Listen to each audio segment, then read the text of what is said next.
Om Jnana-timirandasya Jnananjana-shalakaya Chakshurunmilitam Yena Tasmai Shri Gurave Namaha Shri Chaitanya Manobhishtam Stapitam Yena Bhutale Swayam Rupa Kadamyam Dadati Svapadantikam Vanchakalpatarubhishcha Kripa Sindhaveva Patitanam Pavanibha Vaishnavibha Namo Namaha Jai Shri Krishna Chaitanya Prabhu Nityananda Shri Advaita Gadadhara Shivasari Gaura Bhakta Vrinda Hare Krishna, Krishna Krishna, Hare Hare, Hare Rama, Rama Rama, Hare Hare.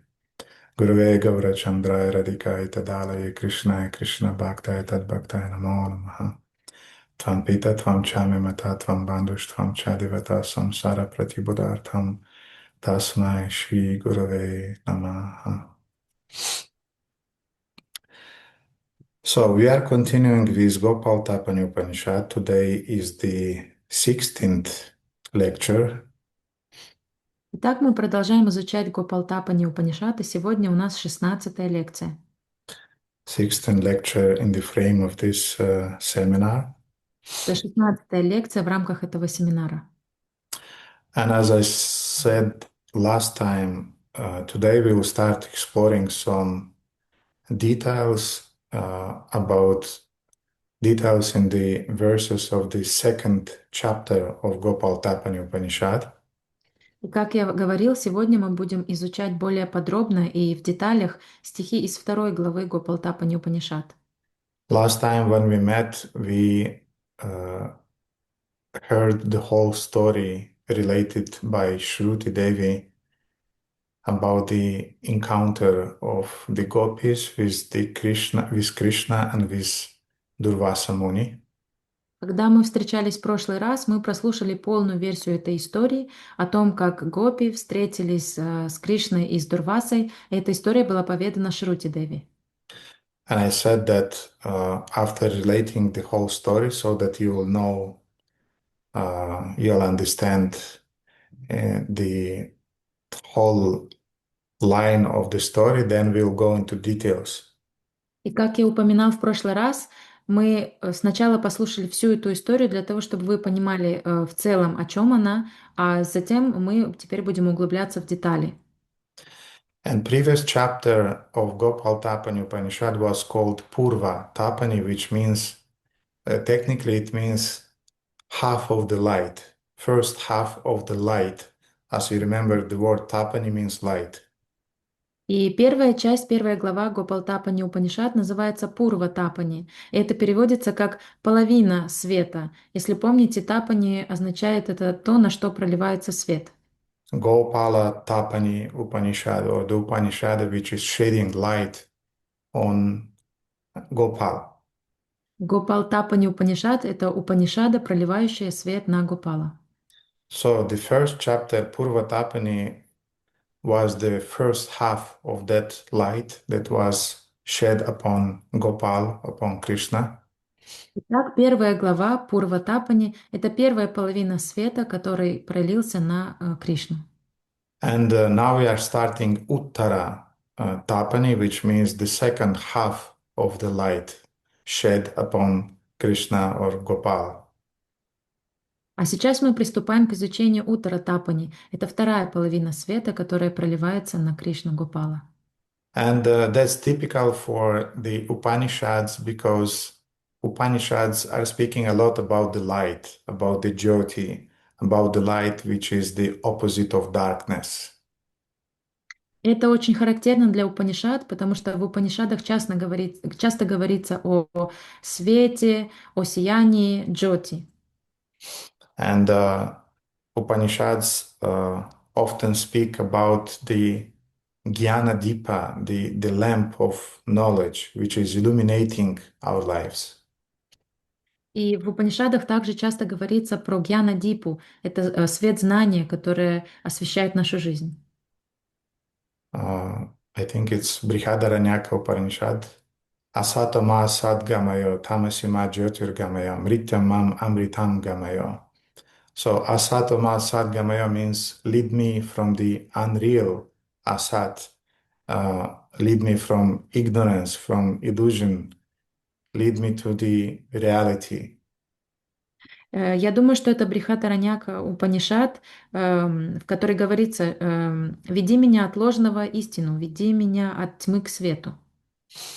Tamasima Jyotirgamaya means lead me from the ignorance and lead me to Jyoti, lead me to the light of knowledge or the light of wisdom, spiritual wisdom. «Веди меня от тьмы, от невежества к свету, к знанию». Mrityam man amritam gamayo. Lead me from death. Abrahma bhuvana loka punaravartin Arjuna. This is the first realization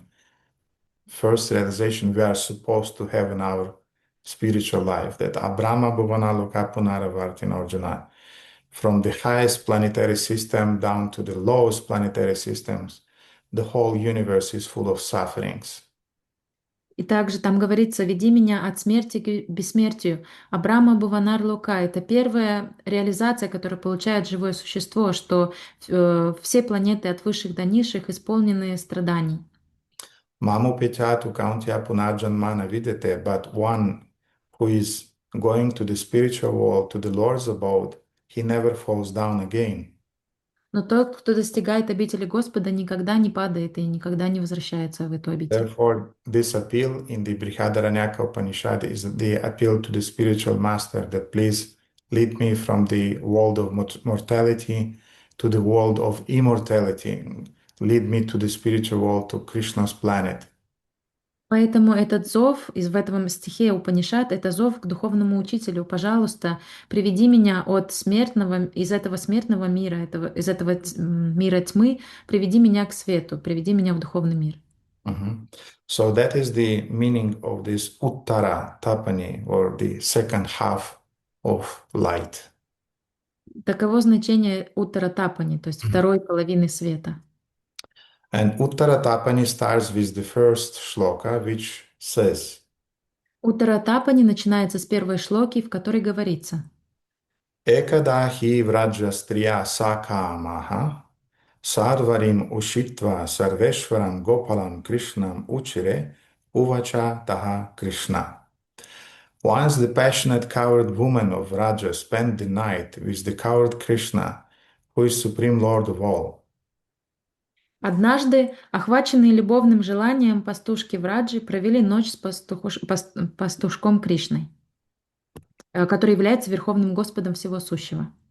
In the morning, they engaged in a conversation with him as follows. Утром они завели с ним следующую беседу. So, as you remember, the Gopal Tapani Upanishad was told by the goddess by the name Shruti Devi. Как вы помните, Гопалтапани Упанишад была поведана богиней, которую зовут Шрути Деви. Shruti Devi means the goddess of revealed Vedic spiritual knowledge. Шрути Деви значит богиня проявленного ведического знания. Therefore, another of her name is Shastra Rupini, which means she is the embodiment of the Shastras. Еще одно ее имя — это Шастра Рупини, что означает, что она является воплощением, персонификацией шастр.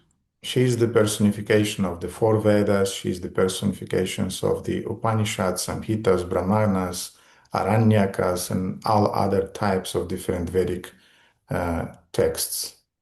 Она является воплощением четырех вед, Пуран, Араньяк и всех других ведических текстов. And Shruti Devi sometimes is associated with Saraswati Devi. Иногда Шрути Деви отождествляют с Сарасвати Деви. Or at least some commentators, when they are speaking about Shruti Devi, they are giving hints that that's actually Saraswati. Или, по крайней мере, некоторые комментаторы, когда они дают свои комментарии, они дают намек на то, что Шрути Деви — это и есть Сарасвати Деви. So obviously there is some connection between Shruti Devi and Saraswati Devi, which is the embodiment or the personification of wisdom in general. И, очевидно, есть определенная связь между Шрути Деви и Сарасвати Деви, которая является воплощением и богиней мудрости. And besides the embodiment of wisdom, Saraswati Devi is also the goddess of knowledge, the goddess of arts, the goddess of music, the goddess of learning. Помимо того, что Сарасвати Деви является богиней мудрости, она также является богиней искусств, музыки, музыки и искусств, и также богини знания и изучения. Mhm. And Saraswati is the consort of Lord Brahma. Сарасвати также является супругой Господа Брамы. So in that sense, the consort of Lord Brahma was narrating in the first part the encounter of her husband with the four Kumaras. Таким образом, Сурасвати Деви в первой части рассказывает историю, которая произошла между ее мужем, Господом Брамой, и четверо кумарами. The four Kumaras were very curious to understand who is the Parama Devata in the universe. Are you, dear Lord Brahma, dear Father, or somebody else is the supreme Parama Devata, supreme controller in the universe? Четверо кумаров очень хотели узнать, кто является Парамадеватой в этой вселенной, и они спросили у Брамы: «Дорогой отец, являешься ли ты тем самым верховным контролирующим Парамадеватой во вселенной?» For a child, sometimes is a little bit disappointing when he finds out that his father is not the head policeman in the town. Для ребенка бывает иногда, он иногда расстраивается, когда узнает, что его отец не является начальником полиции в городе. But then he has to accept the reality Но затем ему приходится принять реальность такой, какая она есть. when the father is explaining how things are happening. Когда папа объясняет ему, как обстоят дела. And the whole Bhagavatam, practically, Lord Brahma is explaining that I'm not the highest policeman in the universe. I'm not the creator of the universe. I'm just the secondary creator. I'm just a servant of the Supreme Lord, Paramadevata. И на протяжении всего Бхагаватам Господь Брахма снова и снова объясняет и доказывает, что я не являюсь Верховным Господом, я всего лишь вторичный творец этого мира. And he's even offering in the third canto of Srimad Bhagavatam, he's offering prayers to the Lord that he will never forget that and he'll never be covered by the illusion that he is the doer and he is the creator of the universe. И в третьей песне Шримад Бхагаватам он даже предлагает свои молитвы. Он молится о том, чтобы никогда не забывать, что он является всего лишь вторичным создателем, и чтобы Майя никогда не покрыла его, и чтобы он не считал себя тем, кто совершает действия, и тем, кто сотворил эту вселенную. And those prayers are good for the managers in our society who are having the tendency sometimes to forget who is in the control, who is the supreme controller. И эти молитвы очень хорошо подойдут менеджерам в нашем движении, потому что они очень хорошо напоминают, кто является верховным контролирующим и кто является главным, и кто контролирует все. So, in the first chapter of Gopal Tapani Upanishad, Shruti Devi proved that Krishna is the supreme Ishvara. В первой главе Гопалтапани Упанишад Шрути Деви доказала, что Кришна является Верховным Господом. And that first chapter or Purva Tapani of Gopal Tapani Upanishad starts with a verse, И, ends with a verse. и эта первая часть, первая глава Пурва Тапани заканчивается определенным стихом. Anybody by chance remember what is that verse? Как кто-нибудь из вас помнит, какой это был стих? Случайно, помнит ли?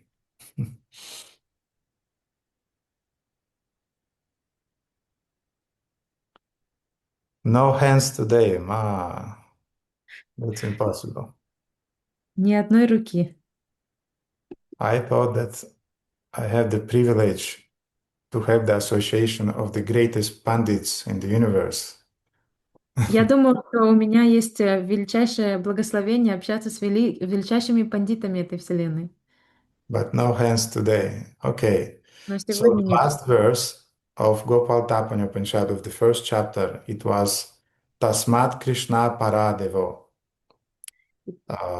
Devatam Devatam Deyetam Rasayetam Yajetam Bhajetiti Om Tat Sad Iti. So that is the verse. It's a very, very beautiful and very important verse to meditate upon. Это тот стих, который я только что произнес. Это очень красивый и очень важный стих, на который мы должны медитировать. Tasmat Krishna Eva Paro means therefore Krishna is the Eva Para. He is the Devata supreme devata ever. Поэтому Кришна — это величайшее живое существо, верховное божество. Devastam, I mean, he's God, Deva. Девастам означает, что он является божеством, он является Богом, он является Девой. Dhyatam, we should meditate upon him. Поэтому для этого мы должны медитировать на него. But rasayatam, we have to relish our meditation, our relationship with him. Но также мы должны наслаждаться вкусом отношений с ним. Yajatam, we have to sacrifice for him or we have to engage in worshiping him. Яджитам мы должны быть вовлечены в поклонение ему или должны приносить ему жертву. Bhajatam means worshiping or serving him. Баджитам означает служение ему, поклонение. Om Tat Sat Iti, and that's a kind of like a sealing that I said that, now accept it. И That's Ом the truth. Тат Сат Ити — это своего рода печать, которая подтверждает: так, я утверждаю, это то, что я говорю. Mhm. Now, here in the Uttara Tapani, in the second part of the light of that Upanishad, В этой же главе, во в, второй, во второй главе, которая проливает свет, Shruti Devi now is trying to further demonstrate this principle that Krishna is uh, the supreme deity, Paradevata. Шрути Деви продолжает доказывать нам, что продолжает доказывает для нас, что Кришна является верховным божеством. Mhm. And in the first verse of the second chapter, she's saying Sarveshwaram Gopalam Krishnam, that the gopis of Raja, they spend the night with Krishna, but she is immediately pointing out Krishna, who is Sarveshwaram, who is the supreme Ishwaram. И вот во второй части этого первого стиха она говорит Сарвешварам. То есть, хотя гопи провели ночь с Кришной, она сразу же указывает на то, что Кришна является Сарвешваром, Верховным Господом. Mhm. And as we remember, the gopis, they are expansions of Shrimati Radharani, who is the personification of Hladini Shakti, internal potency of the Lord. И как мы помним, гопи является воплощением, экспансиями Шримати Радхарани, которая является воплощением Хладини Шакти, энергии наслаждения Господа. Mhm. Blissful energy, yes, Э, not just internal, but energy of bliss of the Lord. Не только внутренней энергии Господа, но и энергией блаженства, энергией наслаждения Господа. And the gopis, they're original Lakshmis or the original uh, goddesses of fortune in the universe. И гопи являются изначальными богинями Лакшми, изначальными богинями процветания в этой вселенной. So, you know, there is Krishna is the supreme, then Lord Balaram is coming from Balaram, the three Vishnus are expanding. Вы знаете, что Кришна является изначальным, из него исходит Баларама, из Господа Баларамы исходит три Вишну, Mhm. Then Chaturvyuha is expanding further. затем проявляется Чатурвьюха, Then we have the uh, incarnations, the three Murti that are coming from the Lord, Brahma, Vishnu, Shiva in the material universe. затем в материальной вселенной появляются три Мурти, это Господь в трех аспектах, Брахма, Вишну и Шива. Mhm. Then from them it is said that all the Purushas in the universe, all the demigods and all the men are expanded in the universe. И из них уже исходят все остальные пуруши, все остальные существа, все остальные мужчины, люди. Mhm. And between those, there are many, many different other expansions. И среди них еще множество других экспансий. So, in the same way, Shrimati Radharani is the original Adya Shakti. She is the original personification of feminine energy. Таким же образом, Шримати Радхарани является изначальным воплощением Адья Шакти. Она является изначальным воплощением женской энергии. Then Shrimati Radharani feels that it's not enough to have just one body to serve Shri Krishna. I want to expand myself to have many bodies on which I can serve and please him. Затем Шримати Радхарани чувствует, что одного тела недостаточно, чтобы служить Кришне по-настоящему. Она чувствует желание сделать еще множество экспансий себя, чтобы служить Кришне лучшим образом. And expands as Gopīs. И она проявляется как гопи. Then Gopi expands as Lakshmis in the Vaikuntha. Затем гопи проявляются как Лакшми на Вайкунтхе. Then from Lakshmi, all the goddesses in the material universe are expanded. Затем из Лакшми воплощаются все остальные богини, богини удачи, богини процветания в материальной вселенной. Mhm. And all the goddesses, feminine goddesses in general, Durga, Kali, Saraswati, and so on. И все остальные женские божества, такие как Дурга, Кали, Сарасвати и так далее. The wives of demigods. Жены полубогов. And then all the women in the universe, they are far, far expansions from the Lakshmis, the Gopis, and Shrimati Radharani. И все женщины во Вселенной, они являются воплощениями, очень отдаленными воплощениями изначальной богини процветания Шримати Радхарани. So if you treat a woman in a nice and a proper way, she is the goddess of Lakshmi for you. Если вы хорошо относитесь к женщине, она для вас будет богиней процветания. If you don't treat her nicely, she is Durga personification for you. Но если вы не относитесь к ней подобающим образом, она станет для вас воплощением Дурги. Mhm.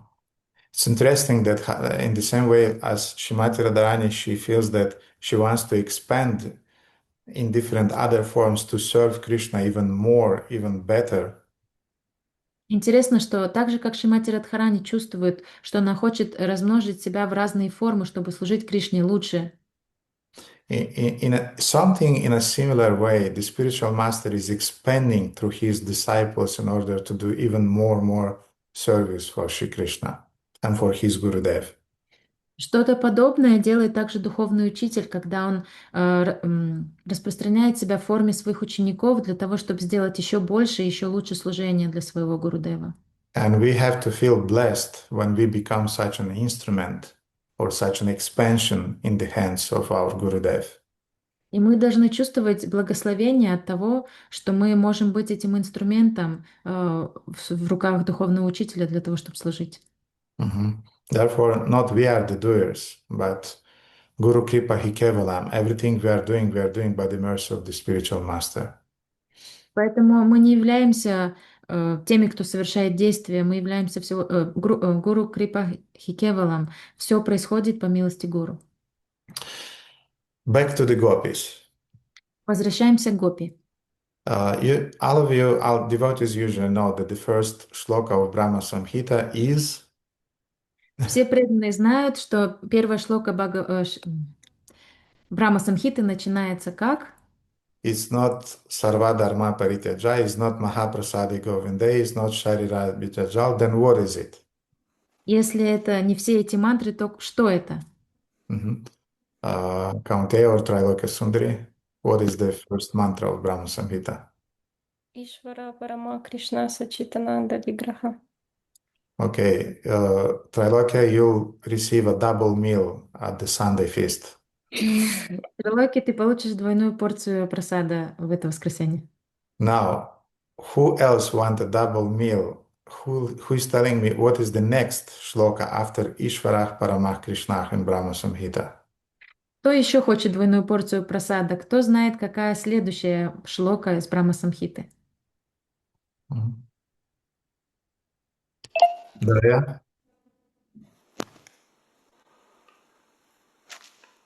Anadiradir Govinda Sarvakarana Karanam. Yeah, that's the second part. But I mean, after Ishvarah Paramah Krishna Sachitananda Vigraha, Nadir Adir Govinda Sarva Karana Karanam, what is the next one, next shloka? Это была вторая часть первой I don't шлоки. remember. Okay, Trailokya? If I'm not wrong, Chintamani Prakharasadma Sukalpa Vriksha. So another double portion. So you'll eat a lot, Trailokya Sundari, at Sunday. Еще одна двойная порция трилоки, ты много будешь есть в это воскресенье. Yes, Chintamani Prakara Sadma Sukalpa Vriksha. Laksha Vriteshu Surabhira Bipalayantam Lakshmi Sahasa Satasambram Sevamanam Govinda Maripurusham Tamaham Bhajami. And the verse is saying that I worship Govinda, the primeval Lord, И этот стих переводится как «Я поклоняюсь Говинде, предвечному Господу, the first progenitor who is tending the cows, yielding all desires in abodes built with spiritual gems, предвечному Господу, первому прародителю, который пасет коров, исполняющих любые желания, в обителях, возведенных из духовных драгоценных камней, surrounded by millions of purple trees, и окруженных миллионами древ желаний, and served with great reverence and affection by hundreds and thousands of Lakshmis or Gopīs. Ему с великим почтением и любовью всегда служат сотни тысяч Лакшми, богинь процветания или гопи. Lakshmi Sahasra Sata Sambrahma. So Lakshmi Sahasra Sata means thousands and thousands and thousands of Lakshmis are serving Govinda. Тысячи и тысячи и тысячи богинь Лакшми служат Говинде. And now Shruti Devi is also speaking about Krishna as Ishvara in that first verse of second chapter of Gopal Tapani Upanishad. И также Шрути Деви говорит о Кришне как об Ишваре в этом первом стихе второй главы Гопалтапани Упанишад. Ishvara Parama Krishna Sachitananda Vigraha. Usually, when you describe the Ishvara, you describe him as the cause of all causes. Обычно, когда вы пытаетесь описать Ишвару, вы описываете его как причину всех причин. And also, you describe Ishvara as the possessor of all the energies in the universe. И также вы описываете Ишвару как повелителя всех энергий во Вселенной. Ishvara also means a very, very powerful personality. Ишвара означает также очень могущественная личность. Mhm. So when you speak in terms of Ishvara, it's about power, it's about majesty. Когда мы говорим о ком-то в термине Ишвара, это значит, мы говорим о власти, о могуществе и о величии. But when Shruti Devi is speaking about Krishna as Ishvara, she is not speaking about him just in terms of power and majesty.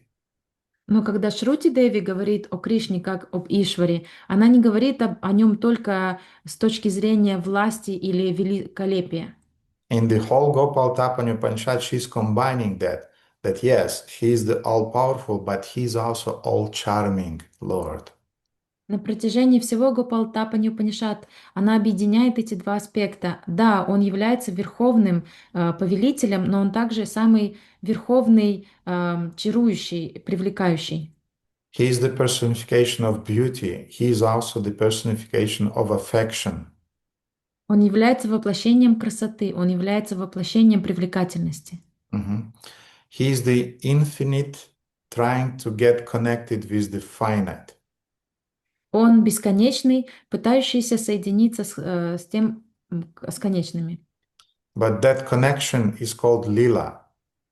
Но вот это соединение называется лила. A divine play which is giving pleasure, which is giving happiness to everybody involved. Это божественная игра, которая приносит счастье всем, кто участвует в ней. Now, this power, awe, reverence, and grandeur, majesty is typical for Lord Vishnu, for Lord Narayana. И вот это могущество, власть, поклонение,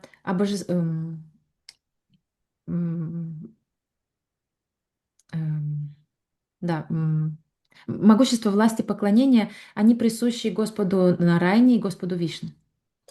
But all of those qualities, they become stale in the presence of Krishna's charm, in Krishna's beauty, Krishna's care and affection towards his devotees. Стейл. Они становятся бледными, они становятся как бы, да. Но все эти качества, они меркнут по сравнению с красотой Кришны и привлекательностью Кришны. So in other words, beauty and love and charm is higher than power and majesty. Другими словами, красота, любовь и очарование выше, чем власть и величие. Therefore, when we are speaking about Krishna's Ishvara, is not just powerful, majestic Ishvara, but powerful, majestic Ishvara plus charm, love, beauty. Поэтому, когда мы говорим о Кришне, используя термин Ишвара, это означает, что он не только могущественный и великолепный, но он также любящий, заботящийся и очень привлекательный. So, to show Krishna in that light, uh, Shruti Devi in the second chapter of Gopal Tapani Upanishad is narrating a story. И чтобы показать Кришну именно в этом свете, Шрути Деви во второй главе рассказывает следующую историю. She's telling a little story about the conversation between Krishna and the Gopis. Она рассказывает маленькую историю о том, как Кришна разговаривал с Гопи. Mhm. And through this story, she's revealing more insights about the nature of loving relationship between the Lord and his devotees. И посредством этой истории она раскрывает нам еще больше деталей о любовных отношениях Кришны и с Гопи. Mhm. And when the Gopis will ask some questions, Krishna will answer them, but then he will direct them to the sage Durvasa. И когда Гопи будут задавать вопросы, Кришна какое-то время будет отвечать им, но затем он отправит их к мудрецу Дурвасе. Mhm. And then Durvasa will answer those questions asked by the Gopis. Actually, he'll answer the questions that were asked by the leader of those Gopis by the name Gandharvika or Shrimati Radharani. И Дурваса будет отвечать на вопросы, которые будут задавать Гопи. Точнее, с Гопи будет задавать... Вопросы будет задавать главная Гопи по имени Гандарвика или Шримати Радхарани. And then Durvasa Muni, in order to explain further to the Gopis some points that he made, he will narrate another discussion between Lord Brahma and Lord Narayana. И затем Дурваса для того, чтобы дать Гопи еще больше деталей, еще больше раскрыть эту тему, он будет рассказывать им историю о Господе Брамы и Нарайне. And this is a typical format for the Upanishads, for the Puranas, that there is a dialogue in the dialogue, a story in the story, and so on. И для Пураны и Упанишад это очень характерно, что идет разговор в разговоре, диалог в диалоге. Now, the commentators are explaining that the first sloka, Shruti Devi is using, in the first sloka, she's using the word ushitva, which means that they, the gopis, spend the whole night with charming Sri Krishna. В первом стихе Шрути Деви говорит о том, что Кришна провел ночь с Гопи. Мгм. И комментаторы обращают внимание на слово «ушитва», которое говорит о том, что они были всю ночь с ним. But after that night, they had an intense desire to remain always with him, not to feel separation, in other words. И после этой ночи Гопи почувствовали очень сильное желание никогда не расставаться с ним, быть не только ночью, но всегда с ним. You know, dear devotees, that we are supposed to feel separation from Krishna. Вы знаете, дорогие преданные, что подразумевается, что мы должны чувствовать разлуку с Кришной. Mhm. Our attitude at the present is that, do you want to go back to the spiritual world? Э, первую часть не поняла. Мгм. Наше отношение сейчас, когда нас спрашивают, хочешь ли ты вернуться домой обратно к Богу? So our attitude when somebody is asking us, do you want to go back home, back to God? Our attitude is a kind of like, well, I'm not against it. И наше отношение такое, ну, я не против такого расклада. It's not an ardent, deep desire that I want to go back home, back to God. Это не горящее, очень глубокое желание, что да, я хочу вернуться назад, обратно домой к Богу. It's a kind of like, well, if it will come, it will be good. If not, well, what can be done? У нас другое отношение. У нас отношение, что ну если это получится, если так придет, то хорошо, но если нет, то нет. Mhm. So this attitude is far, far away from separation. И такое отношение очень далекое от разлуки. And Prabhupada taught us that we have to chant the holy name in the spirit of a child who is crying for his mother. Шрила Прабхупада научил нас, что мы должны повторять святое имя в настроении ребенка, который плачет о своей матери. Crying for his mother means crying in separation with his mother. Плачет по матери, значит, плачет в разлуке с матерью. And now the question is, how can we feel a separation if we never saw Krishna? Другой вопрос, как мы будем чувствовать разлуку, если никогда не видели Кришну? Therefore, the Vedas, Srila Rupa Goswami in Bhakti Rasamrita Sindhu, he is teaching us a few very important details. Поэтому Шрила Госвами в Бхакти Расамрита Синдху учит нас некоторым важным деталям. He is saying that there are a few terms that we should know. Он говорит, что есть несколько терминов, которые мы должны знать. One term is called V-yoga, which means a deep sense of separation with the Lord. Первый называется Ви-йога, что означает очень глубокое чувство разлуки с Господом. And we, at our present moment, we are not able to feel that, to have that sentiments, because we never saw Krishna. И мы на нашем уровне не способны чувствовать это глубокое чувство, потому что никогда не видели Кришну. But there is another term which is called A-yoga. Но есть еще один термин, который называется А-йога. A-yoga means a feeling that the Lord is absent from my life. А-йога означает чувство, что я чувствую, что Господь отсутствует в моей жизни. Therefore, there are devotees, when we are told that you have to feel separation during the chanting, is difficult for us, but at least we can feel this A-yoga, which means the regret that the Lord is absent from our life, the regret that we are not allowing Him to be a part of our life. Поэтому, дорогие преданные, возможно, для нас сейчас тяжело чувствовать разлуку с Кришной, повторяя святое имя, потому что никогда не видели его, но хотя бы это чувство о йоге, чувство сожаления о том, что Кришна не является частью нашей жизни, мы можем испытывать и мы должны испытывать. Мы должны желать, чтобы он стал частью нашей жизни и впустить его в свою жизнь. And to rectify this sense of yoga, we have to be very, very serious in our sadhana. Sadhana means inviting the Lord in our life. И для того, чтобы развить это чувство о йоге, мы должны быть очень внимательными и серьезными в отношении своей садханы. Садхана означает пригласить Кришну в свою жизнь. So the Gopis immediately felt separation with Krishna right after when the night ended. They already felt separation with the Lord, and they wanted to do something about that. И как только закончилась ночь, гопи сразу же почувствовали разлуку, очень глубокую разлуку с Господом. И они думали, что же можно сделать, чтобы этого не допустить. And Shruti Devi, when she is speaking about the Gopis' state of mind, she is also describing them that they were Vraja Striya Sakama.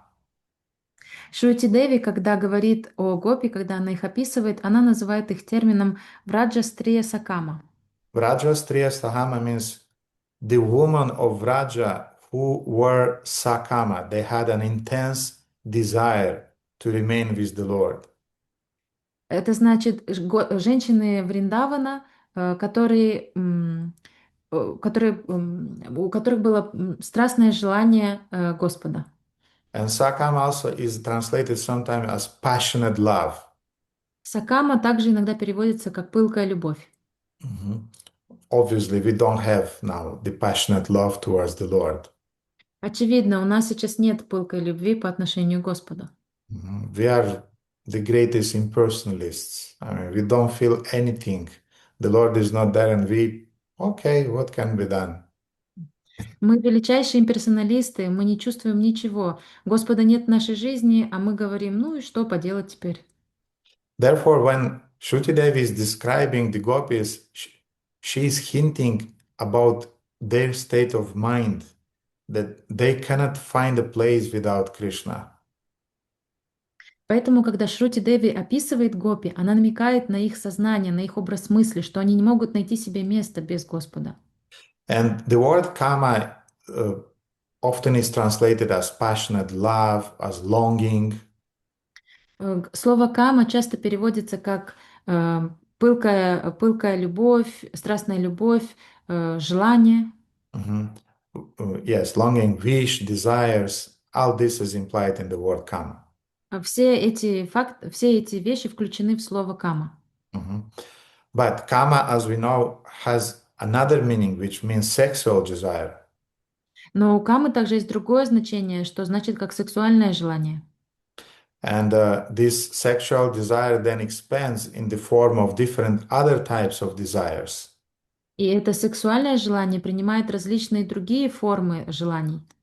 Emotional attractions, Эмоциональная привязанность, aesthetic pleasures such as the arts, dance, music, эстетические наслаждения, такие как танец, искусство, музыка. Mhm. So technically, in that sense, the artists are passionate people. I mean, they're people whose karma is a little bit, let's say, uh, it takes a more civilized form, let's say. Таким образом, люди искусства — это люди, которые подвержены каме, просто их кама принимает более цивилизованную форму, так сказать, More subtle form. более тонкая форма. Mhm. But all these arts and music and everything, dance, theater, architecture, that's about karma. We should be very, very clear regarding that. Но все эти искусства, танец, музыка, архитектура — это все связано, берет начало из камы. Мы должны четко это понимать. Now, dear devotees, it doesn't mean that this is bad. Итак, дорогие преданные, но это не значит, что это плохо. Don't throw all of your pictures from the wall and all of your beautiful vases from the house now. It's not about that. Не выбрасывайте свои картины со стен или свои вазы, это не об этом. Mhm. All of those things, all of those aesthetics, feelings and emotions should be used in the service of the Lord. Все эти вещи, все эти эстетические чувства должны быть использованы в служении Господу. He is Kamadev. He is the supreme personification of desire, arts, beauty, music, architecture, and so on. Он является Камадевом, он является верховным, наслаждающимся повелителем искусств, музыки, танца, красоты и так далее. Mhm. He is enjoying all of this. Он наслаждается всем этим. So, therefore, when Shruti Devi is describing the gopis as Vraja, Striya, Sakama, that they are very, very passionate lovers of Sri Krishna, Поэтому, когда Шрути Деви описывает гопи как Враджа, Стрия, Сакама, как очень пылкие и возлюбленные Господа, we should understand that their love, their passion is devoid of any self-interest. мы должны понимать, что их страсть и их любовь избавлена от любого намека на личную выгоду. Because nobody who is very passionate about God can remain passionate about something material. Потому что те, кто очень страстны по отношению к Господу, не могут сохранять никакой страсти по отношению к материальному миру. Yet Shruti Devi is describing them as Sakama, the possessor of intense desires. Но Шрути Деви все же описывает их как сакама, то есть они обладали очень сильным желанием. And Shastras often are speaking about two types of bhaktas, Sakama bhaktas and Akāma bhaktas. И в шастрах часто описываются два вида преданных — сакама и акама бхакты. Again, Kama means desire, Kama means lust, Kama means attachments, and so on. So there are devotees who possess Kama and devotees who don't possess Kama. Кама означает желание, привязанность, страсть. И поэтому есть преданные, у которых есть эти качества, и эти преданные, у которых нет их. And Sakama generally are described as devotees who are approaching the Supreme Lord with some personal desires for material enjoyment. Сакама бхакты — это преданные, которые приходят к Господу, преследуя свои какие-то личные цели. Bhagavad Gita 7 chapter 16 verse is describing 4 types of such Sakama devotees. В Бхагавад-гите, 7 главе 16 стихе, описаны 4 вида таких сакама-бхакт. So let's read the verse. Давайте прочитаем этот стих. Chaturvida bhajanti mam jnana sukritarjuna arjuna artho jigyasur artharthi jnanicha bharatarshabha. O best among the Bharatas, 4 kinds of pious men begin to render devotional service unto me. О, лучший из Бхарат, 4 вида праведников встают на путь преданного служения мне. The distressed artha, Страждущие, артха, the desire of wealth artharthi, ищущие богатство, the inquisitive jigyasu, любознательные, and he who is searching for knowledge, the absolute truth, or the jnani. и те, кто стремятся постичь абсолютную истину. Now, each one of you should think about your own motivations, why you're serving the Supreme Lord, but we definitely fit somewhere amongst those 4. Каждый из вас должен подумать для себя, к какой категории он относится, но мы все так или иначе к одной из этих категорий относимся. And let me be straight. Generally, 80%, 90% of us, we are artha, we are distressed. И если говорить прямо, то 90% из нас это страждущие. Артха. And artharthi, we would like also to have some material benefits as a result of our connection with the Lord. И есть также артхи, то есть преданные, которые ищут богатство, которые хотят получить какие-то блага от того, что они служат Господу. And usually the motivations are very mixed. И обычно эти мотивации очень перемешаны. We are in distress, but at the same time we are in search of the absolute truth. Мы можем быть страждущим, страдающим, но при этом находиться в поиске абсолютной истины. And we have a mixture also of inquisitiveness. И также у нас есть какая-то примесь любознательности.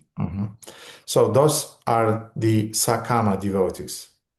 И это сакама преданные. Then we have Akāma, which means devotees who don't have any material desires. Но также у нас есть акама бхакты, это преданные, у которых нет никаких материальных желаний. They don't want anything for their personal sense gratification. Они не хотят ничего для своего собственного удовлетворения чувств. And they are serving the Lord out of spontaneous love for the Lord. И они служат Господу в результате спонтанной любви к Господу. And I guess some of you are serving the Lord in that category. Я думаю, что некоторые из вас служат Богу именно в этой категории.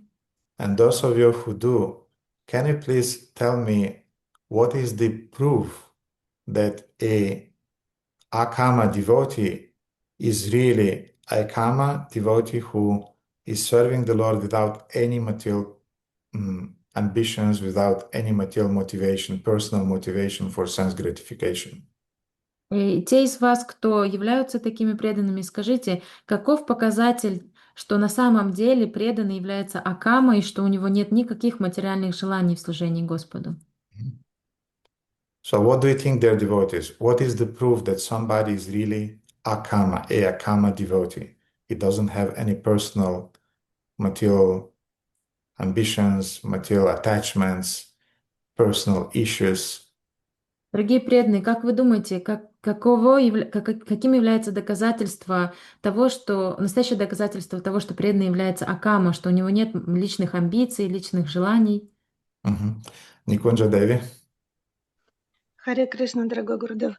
Признаком Акамы является тот преданный, для которого счастьем является счастье Верховного Личности Бога. Для него он чувствует счастье, когда чувствует, что Господь удовлетворен.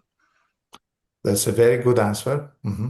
Feels happy, he feels pleased when the Supreme Lord is pleased. That's a very good answer, and that's a partial answer to that. Это очень хороший ответ, и это частичный ответ на мой вопрос. But Nikunja, tell me how, or you, or maybe other devotees, tell me how practically this is demonstrated. Но Никунджа или кто-то из преданных, скажите мне, как это на практике проявляется? Когда действительно чувствуешь счастье после того, как ты послужил, есть ощущение такого внутреннего удовлетворения. Вот, и преданные вокруг тоже счастливы. Э, Мгм. м, When you Я, feel и- я чувствую так. Окей. when you feel pleased and you feel really happy after doing some service and all the devotees around are also pleased. At least this is how I feel it. That's a very good answer, Nikunja. And I really appreciate it. Это очень хороший ответ, Никунджа, я очень его ценю. But not many of us are on this level of feeling happiness in our service constantly. Но немногие из нас находятся на этом уровне чувствовать блаженство и счастье, совершая свое служение постоянно. So there should be another practical proof that somebody is really Akāma. He doesn't have any personal desire for sense gratification, and he's demonstrating that by some practical thing. Поэтому должно быть какое-то другое еще доказательство того, что у преданного нет никаких желаний. Mhm. Whom should I tease? Okay, Radhakanta. Харе Кришна Гурудев, может быть, одинаково относится и к трудностям, и к радостям. Может быть, Mhm. это проявление. Okay, very good. When he acts the same when it's a difficult situation, when it's some happiness.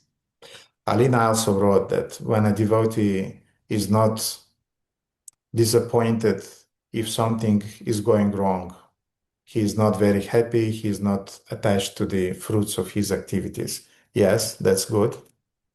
Да, это тоже хорошо. Алина также написала, когда преданный не расстраивается, если что-то не получается или не слишком радуется, не привязан к плодам.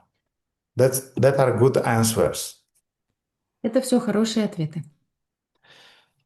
A practical proof that somebody is a Akāma devotee, a devotee who doesn't have any personal ambition in his service.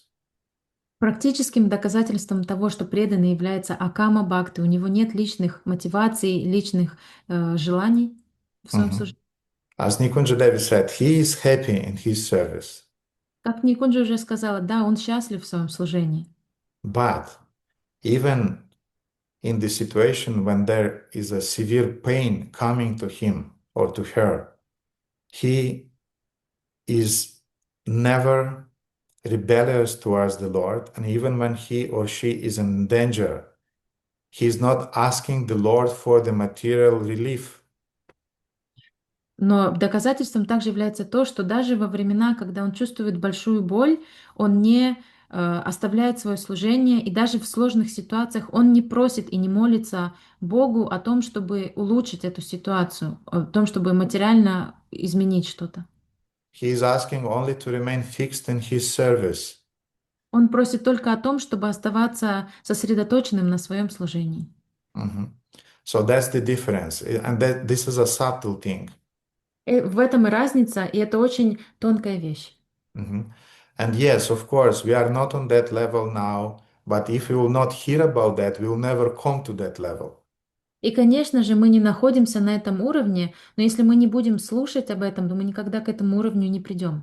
Therefore, we are discussing these things in order to learn them and to strive to them.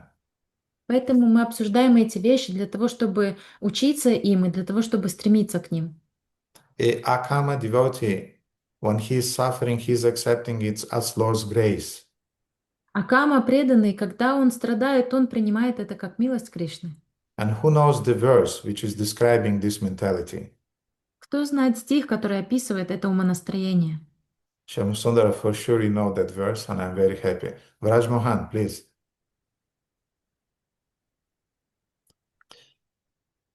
Yeah, it's a whole thing for Vraj Mohan because he's translating in parallel. It's a whole thing to turn on the microphone.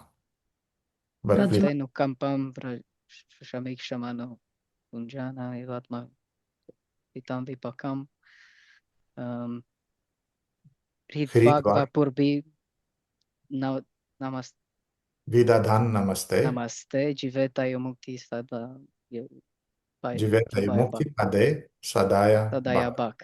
Yes. Very good, Vraj Mohan. Very good. I'm very happy that you know this verse. Очень хорошо, Врадж Махан. Я рад, что ты знаешь этот стих. Tatenu kampam sushamiksha mano bunjana vatma kritam vipakam hridvagva purbir vidadan namaste jivetaya mukti sadaya padaya bhak. Let's read the translation because this is a very, very, very important verse for all of us. Давайте прочитаем перевод, потому что это очень-очень важный стих для всех нас.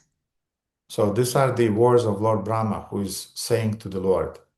Это слова Господа Брамы, который говорит Господу. This is from Srimad Bhagavatam 10:14, 8. Это из Шримад Бхагаватам 10.14.8. My dear Lord, one who earnestly waits for you to bestow your costless mercy upon him.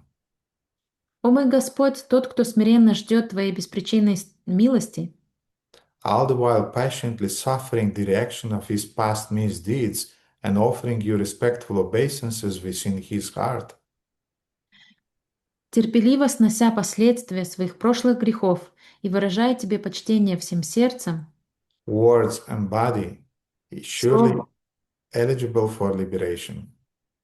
всем сердцем, словом и телом, несомненно, достоин освобождения, For it has become his rightful claim. ибо оно является его законным правом. Yes, he is suffering the reactions of his previous deeds, previous karma, Да, он страдает в результате реакции своей прошлых жизней, своей кармы. but he is not rebellious. He is not asking, where is the justice? I am serving the Lord. I don't have any material desires. Why this thing is happening with me? Но он не бунтует, он не возмущается, что почему так происходит? Я же служу Богу, у меня нет никаких материальных желаний, почему это со мной происходит? He is emanating gratefulness. He is emanating devotion. He is emanating the even a more intense desire to serve the Lord with his body, with his heart, with his words. Он излучает благодарность, он излучает преданность, он излучает желание еще больше служить Господу посредством своих слов, своих эмоций, своего тела. So in difficulties, devotees are wanting more to serve. They don't distance themselves from devotional service. Поэтому преданные, когда с ними случаются трудности, они хотят служить еще больше, они не отдаляются от преданного служения. And there is a very nice example. If I'm not wrong, it's given in somewhere in Skanda Purana. Есть очень замечательный пример, если я не ошибаюсь, он из Сканда Пураны. Mhm. So there is the example that if you take a piece of wood В этом примере говорится, что если вы возьмете кусочек дерева and you rub it against a stone, и вы начнете натирать его на камне, usually if this piece of wood is a piece of sandalwood, then this sandalwood is emanating sandal fragrance. если этот кусочек дерева это кусочек сандалового дерева, то он начнет распространять приятный аромат. The more you rub it, the more it emanates the sandal fragrance. Чем больше вы его натираете, тем больше распространяется запах сандала. If it's a piece of neem wood, a piece of neem wood is very, very bitter.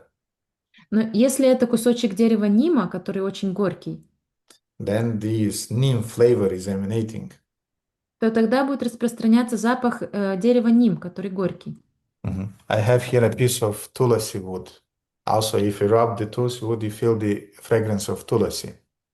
У меня здесь есть кусочек дерева туласи. Если вы натираете, трете туласи, то, дерево туласи, то вы тоже чувствуете аромат туласи.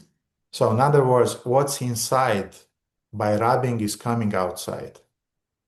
Другими словами, то, что находится внутри, при трении выходит наружу. So, what's inside of us as devotees, when we are put into difficult situation, is coming outside. То, что находится внутри нас, как в преданных, когда мы сталкиваемся со сложными ситуациями, выходит наружу. In the case of a Sakama Bhakta, of a devotee who has material desires and he wants something from the Lord, that will come about. В случае Сакама Бхакты, преданного, у которого есть материальные желания, который служит Господу с желаниями, в случае трудностей именно это и будет выходить наружу. In the form of, dear Lord, what is the justice? Or, dear Lord, you have to protect me. I'm serving you, and dear Lord, you have to make some arrangements. Это будет проявляться в форме желания найти правосудие. Где же правосудие, где же справедливость? Дорогой Господь, я служу Тебе. Почему со мной такое происходит? Почему ничего... Ты же должен... Я же Тебе служу, ты должен все организовать для этого должным образом. But in the case of Akāma devotees who don't have any material desires, what will come out of them will be that, dear Lord, I can suffer, I can be happy, I don't care. I'm just fixed in my service to you. Но в случае с Акама Бхакты, когда он служит Господу и случаются трудности, он говорит, мне не важно, буду ли я страдать или буду ли я счастлив, что бы со мной ни происходило, мне не важно, я хочу только служить Тебе. In his purport to this verse, Srila Prabhupada is making a few very, very important points that I would like to touch. В комментарии к этому стиху Шрила Прабхупада приводит несколько очень важных моментов, которые я хочу, чтобы мы коснулись. Srila Prabhupada is writing, first of all, that the purpose of entire creation of God is to rectify the living entity's tendency to enjoy without the Lord.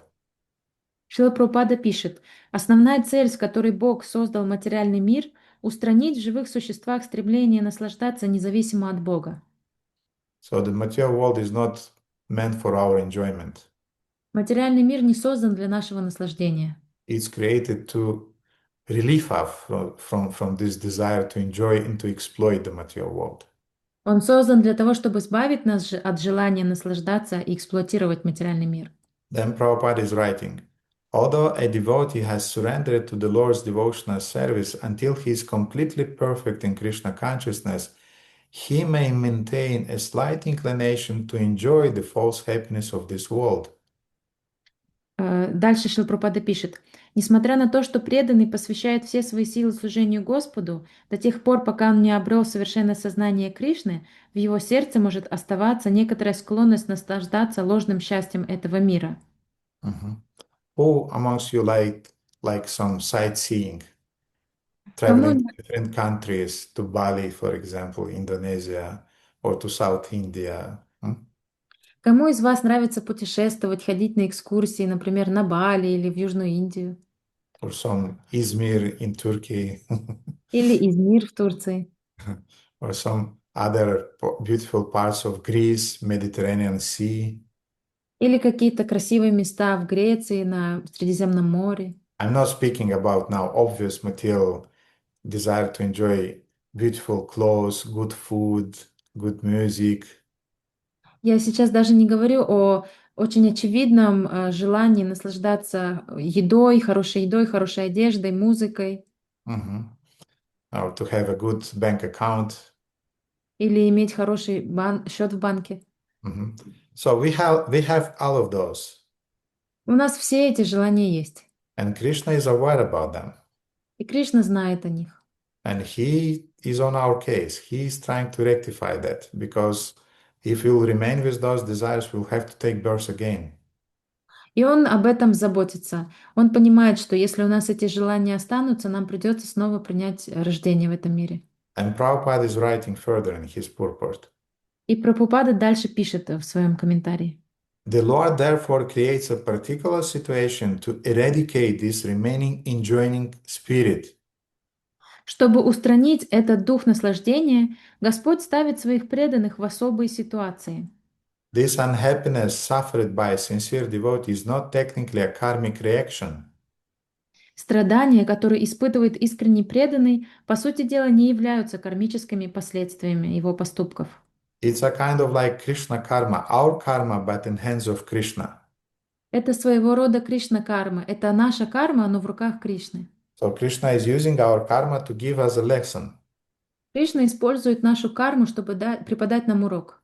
And Prabhupada is saying, it is rather the Lord's special mercy for inducing his devotee to completely let go of the material world and return home back to Godhead. Шрила Прабхупада пишет, это скорее особая милость Господа, побуждающая преданного избавиться от привязанности к материи и помогающая ему вернуться домой обратно к Богу. Now, another characteristic of a devotee that Prabhupada is describing in this purport, he is saying, Еще одна черта преданного, который Шрила Прабхупада описывает в этом комментарии, A sincere devotee earnestly desires to go back to the Lord's abode. Искренне преданный от всего сердца желает вернуться обратно в обитель Бога. And as we spoke, when we are asked, do you want to go back to the Lord's abode? И как мы уже говорили, когда нас спрашивают, ты хочешь вернуться к Богу? We are kind of like, well, why not? У нас реакция такая, ну, это было бы неплохо, почему бы и нет? But why not and earnest desires, these are two different things. Но почему бы и нет, и страстное желание — это разные вещи. Your wife is asking you, do you love me? Ваша жена спрашивает вас, ты любишь меня? Maybe. И мы отвечаем, ну, может быть. You should give a clear answer. Вы должны дать точный ответ в этой ситуации. It's not a kind of like, yes. И это даже не, ну да. It should be a kind of like, yes. Otherwise, you are in trouble. Это должно быть очень четкое «да», иначе вы в опасности, у вас проблемы. And she'll look in your eyes. She'll actually scan you, and she'll see the soul at that time when you'll say this word.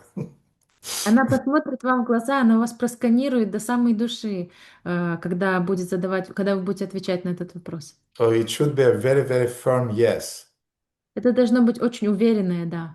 So until we will not say a firm yes to Krishna, Krishna will hesitate to bring us back home, back to Godhead. Пока мы не скажем Кришне уверенное «да», Кришна будет сомневаться о том, чтобы вернуть нас домой обратно к Богу. And to inspire us to say a firm yes, И для того, чтобы вдохновить нас сказать уверенное «да», He'll continue rubbing us on this stone of material world. Он будет продолжать натирать нас об камень материального существования.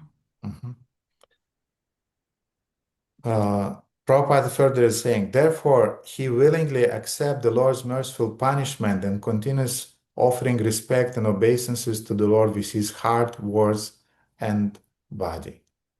Шрила Прабхупада продолжает в комментарии. Именно поэтому он безропотно принимает милосердные наказания Господа и непрестанно выражает ему почтение телом, словами и сердцем. Just as one cannot approach the sun without becoming fire, Так же, как человек не может приблизиться к солнцу, не став огнем, one cannot approach the Supreme Pure, Lord Krishna, without undergoing a rigid purificatory process, which may appear like suffering. невозможно стать приближенным высшей чистоты Господа Кришны, не пройдя перед этим тщательного очищения, которое может показаться болезненным. But which is in fact an curative treatment administered by the personal hand of the Lord, by the personal hand of the Lord. Однако на самом деле страдания, которые выпадают на долю преданного, не что иное, как сильнодействующее лекарство, прописанное ему самим Господом. There are devotees when you'll have some troubles with your health, troubles in relationships, anything is happening in the material world. Please always remember that this is the personal hand in your life to teach you. It's arranged by the Lord. Дорогие преданные, когда в своей жизни вы будете сталкиваться с проблемами со здоровьем, проблемы в материальном мире, в ваших отношениях, все случается с преданными. Не забывайте, помните, что это рука самого Господа в вашей жизни. A curative treatment administered by the personal hand of the Lord. Не что иное, как сильнодействующее лекарство, прописанное ему самим Господом. And the treatment which is meant to transform you from Sakama devotee to a Akāma devotee. Это лекарство, которое предназначено для того, чтобы превратить вас из Сакама преданного в Акама преданного.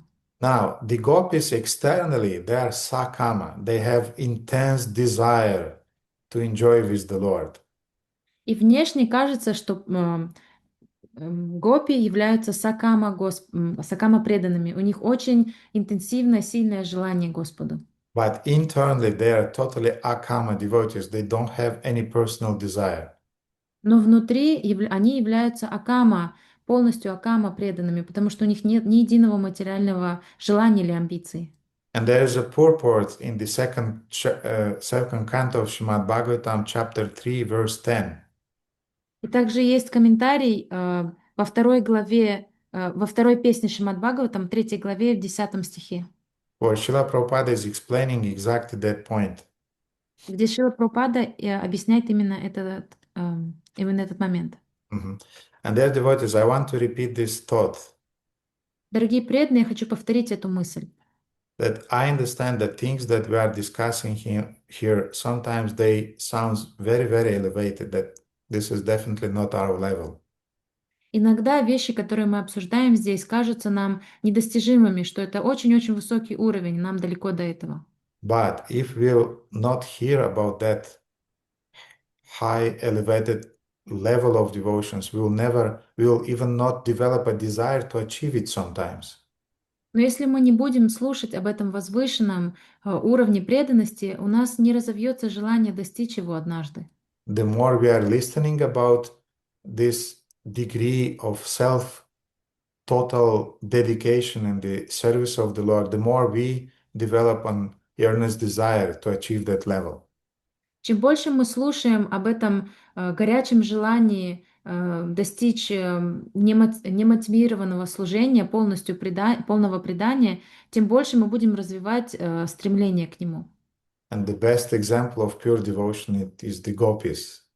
И лучшим примером преданного служения являются гопи. And Prabhupada is explaining in this purport. Шрила Прабхупада объясняет в этом комментарии. The Gopis love the Lord without any return, and this is the perfect exhibition of the Akāma spirit. Гопи любили Господа бескорыстно, ничего не требуя взамен, и это высшее проявление духа Акамы. So Akāma means nothing personal, nothing, you don't want anything in return.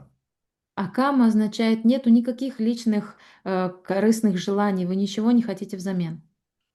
Kama spirit, or the desire for one's own satisfaction, is fully exhibited in the material world, whereas the spirit of Akāma is fully exhibited in the spiritual world. Дух камы или стремление к собственному удовлетворению в полной мере проявляется в материальном мире, тогда как дух Акамы полностью царит в мире духовном. Influenced by the Kama spirit, Arjuna declined to fight in the Kurukshetra battlefield because he wanted to save his relatives for his own satisfaction. Под влиянием духа Камы Арджуна поначалу отказывался сражаться на поле битвы Курукшетра, так как хотел спасти своих родственников ради собственного удовольствия. But being a pure devotee, he agreed to fight on the instruction of the Lord because he came to his senses and realized that satisfaction of the Lord at the cost of his own satisfaction was the prime duty. Но, будучи чистым преданным, он согласился сражаться по велению Господа, когда пришел в себя и понял, что его высший долг — доставлять удовольствие Господу, даже поступая с собственным удовлетворением. Thus he became Akāma, that is the perfect stage of a perfect living being. Так он обрел состояние Акамы. Это совершенная ступень развития совершенного живого существа. Mhm. So the Gopis are attracted to Krishna not because they have some sexual desires. Гопи привлечены Кришной не потому, что у них есть какие-то сексуальные желания. They don't want anything in return from him. Они не хотят ничего взамен от него. They are so charmed by his beauty that they just want to dedicate their lives to him. Они настолько очарованы его красотой, что хотят посвятить ему всю свою жизнь. Mhm. There was this verse we discussed a few classes before. Bhajaniya Sadguna Vishishta. He's so charming that you cannot oppose him, you cannot resist.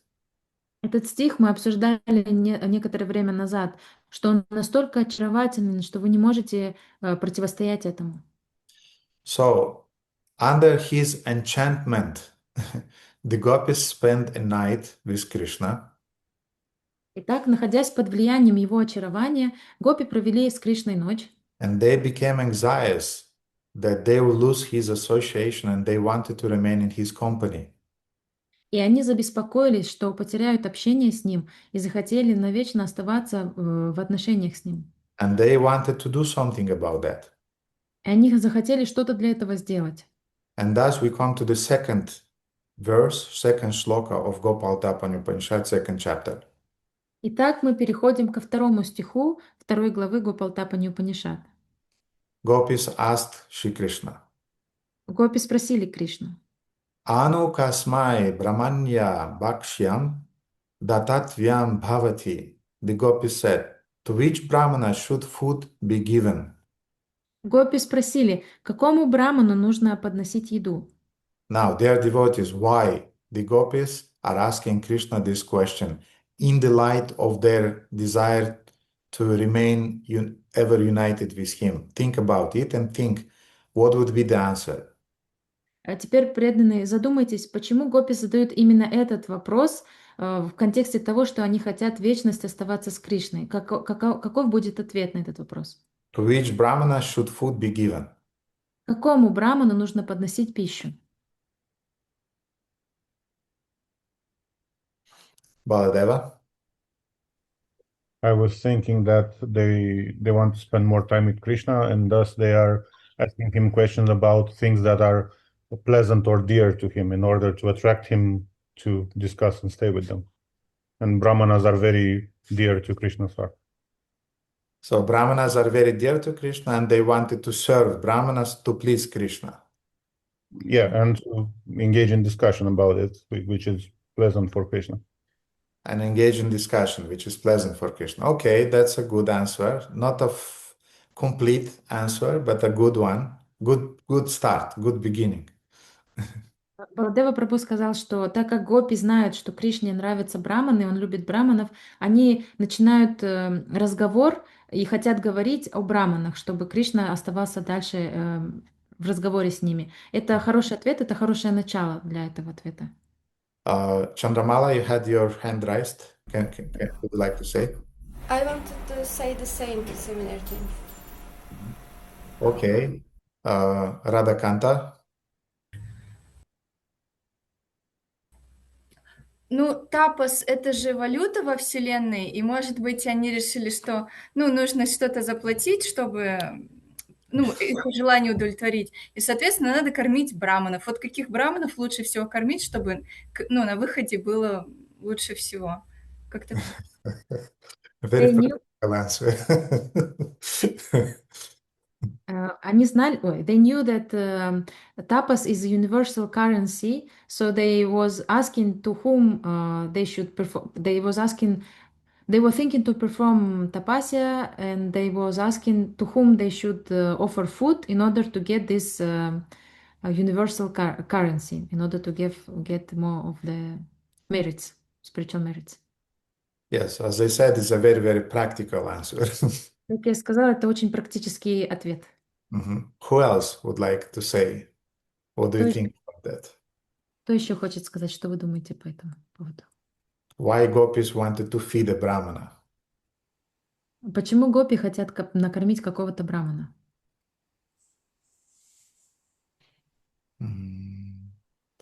Okay, Radhakanta, try again.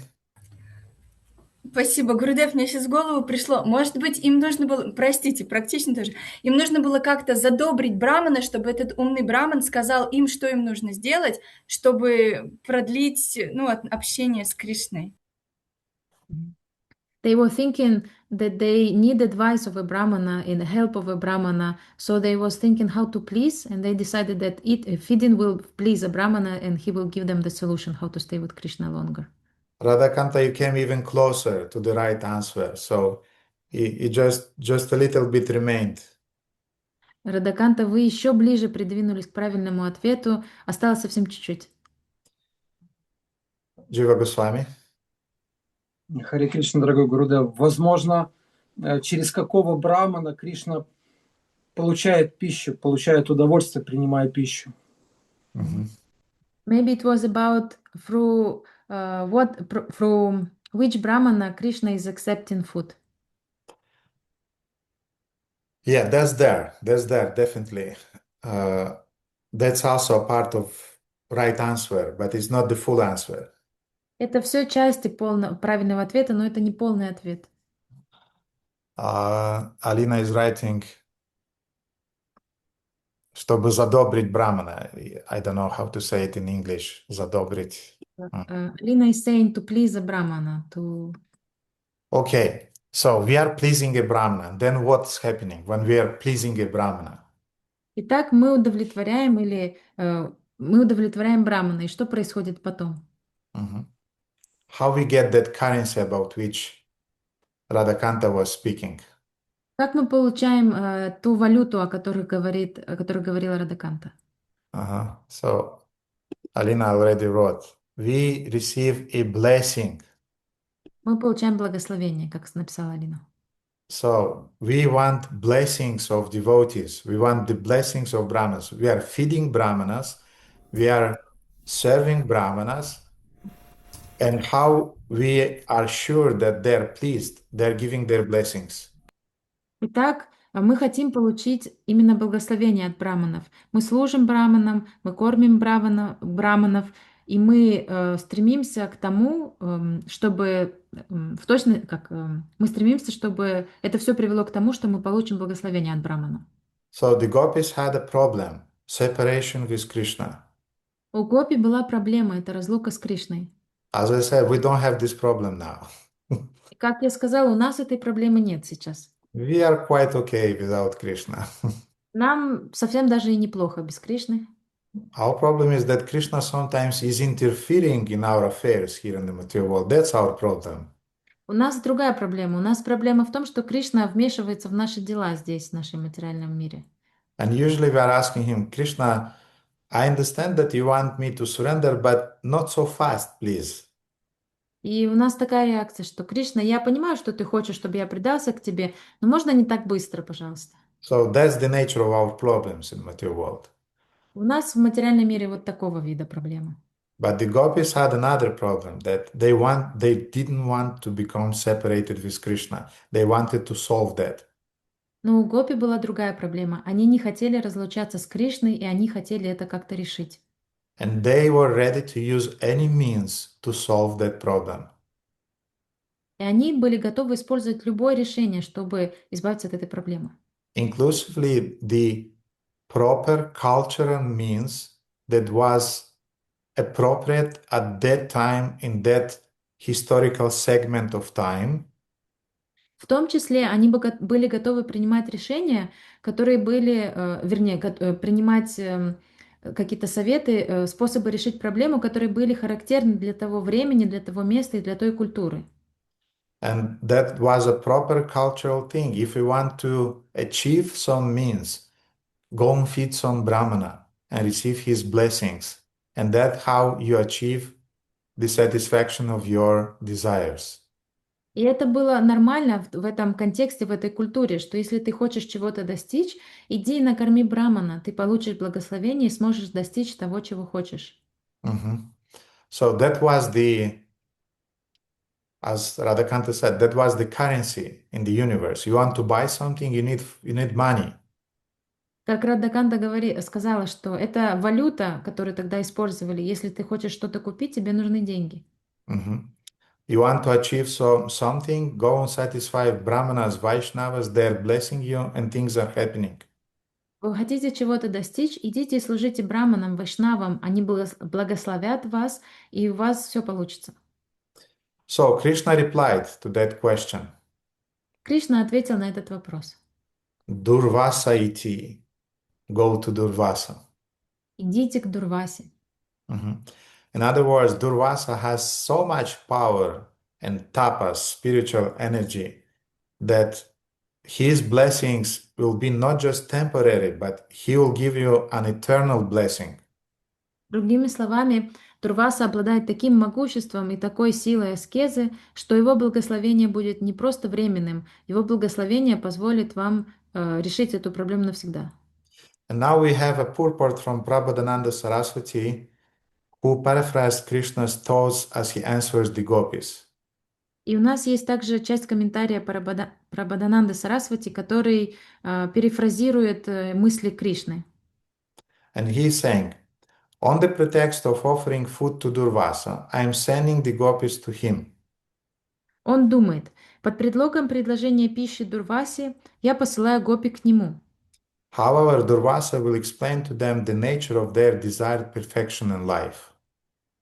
Однако именно Дурваса объяснит им природу того совершенства жизни, к которому они стремятся. Durvasa received an understanding of my Gopal Tapani in disciplic succession from Brahma and Narayana. Дурваса получил понимание моей Гопалтапани Упанишат по цепи ученической преемственности от Брамы и Нараяны. And having recently come to live for some time in this land of my appearance, he has developed affection for the Gopis. И поскольку недавно он пришел пожить какое-то время в этих землях моего явления, он проникся нежной привязанностью к Гопи. So here we have a clue, dear devotees. Здесь у нас есть намек, дорогие преданные. You want to achieve something, you need a blessing from a devotee, from a Vaishnava. Если вы хотите чего-то достичь, вам нужно благословение от преданного, от Брамана. Yes, Brahmana Vaishnava. But that Brahmana Vaishnava have to have some affection towards you, some sympathy. Но этот Браман Вайшнав, он должен иметь к вам какую-то привязанность, какую-то симпатию. So serve him till he or she develops that affection towards you. Служите им, пока они не разовьют симпатию и привязанность к вам. And only then ask for blessings. И только затем вы можете просить о благословениях. Otherwise, sometimes it's a kind of like silly when somebody is coming to you, you don't know him or her, and they're asking, Prabhuji, can you give me your blessings? I want to achieve that and that. And the question is, who are you? I don't know you. А иначе получается очень глупые ситуации, когда кто-то подходит к вам и говорят: «Прабхуджи, дайте мне свое благословение», а ты понятия не имеешь, кто это и что он от тебя хочет.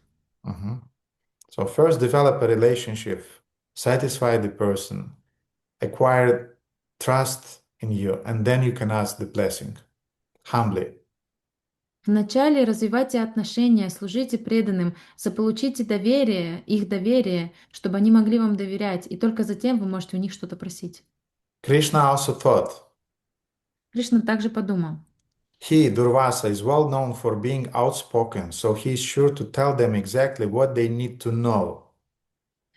он, Дурваса, широко известен своей прямотой, поэтому обязательно скажет им в точности то, что им необходимо знать.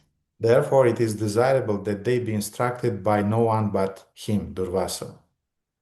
Стало быть, будет лучше, если наставления они получат именно от него, а не от меня. So now, what Krishna wanted to explain to the Gopis through Durvasa, or what he wanted them to know from Durvasa? То Кришна хочет, чтобы гопи услышали и поняли именно от Дурвасы.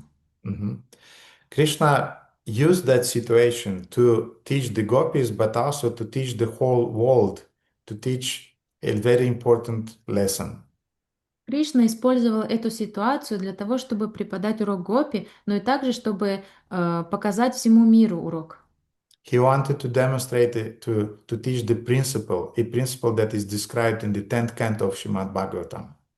Он хочет показать всему миру принцип, который описывается в 10-й песне Шримад Бхагаватам. It's 10:50, verse 5-6.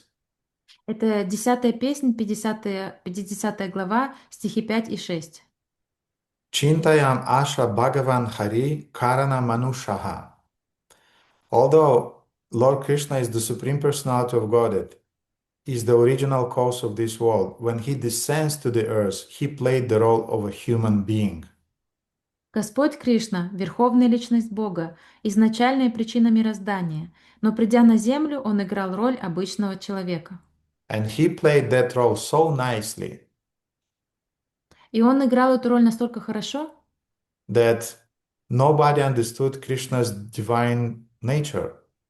что никто не понимал божественную природу Кришны. In the material world, nobody understood who is Krishna. В материальном мире никто не понял, кто такой Кришна.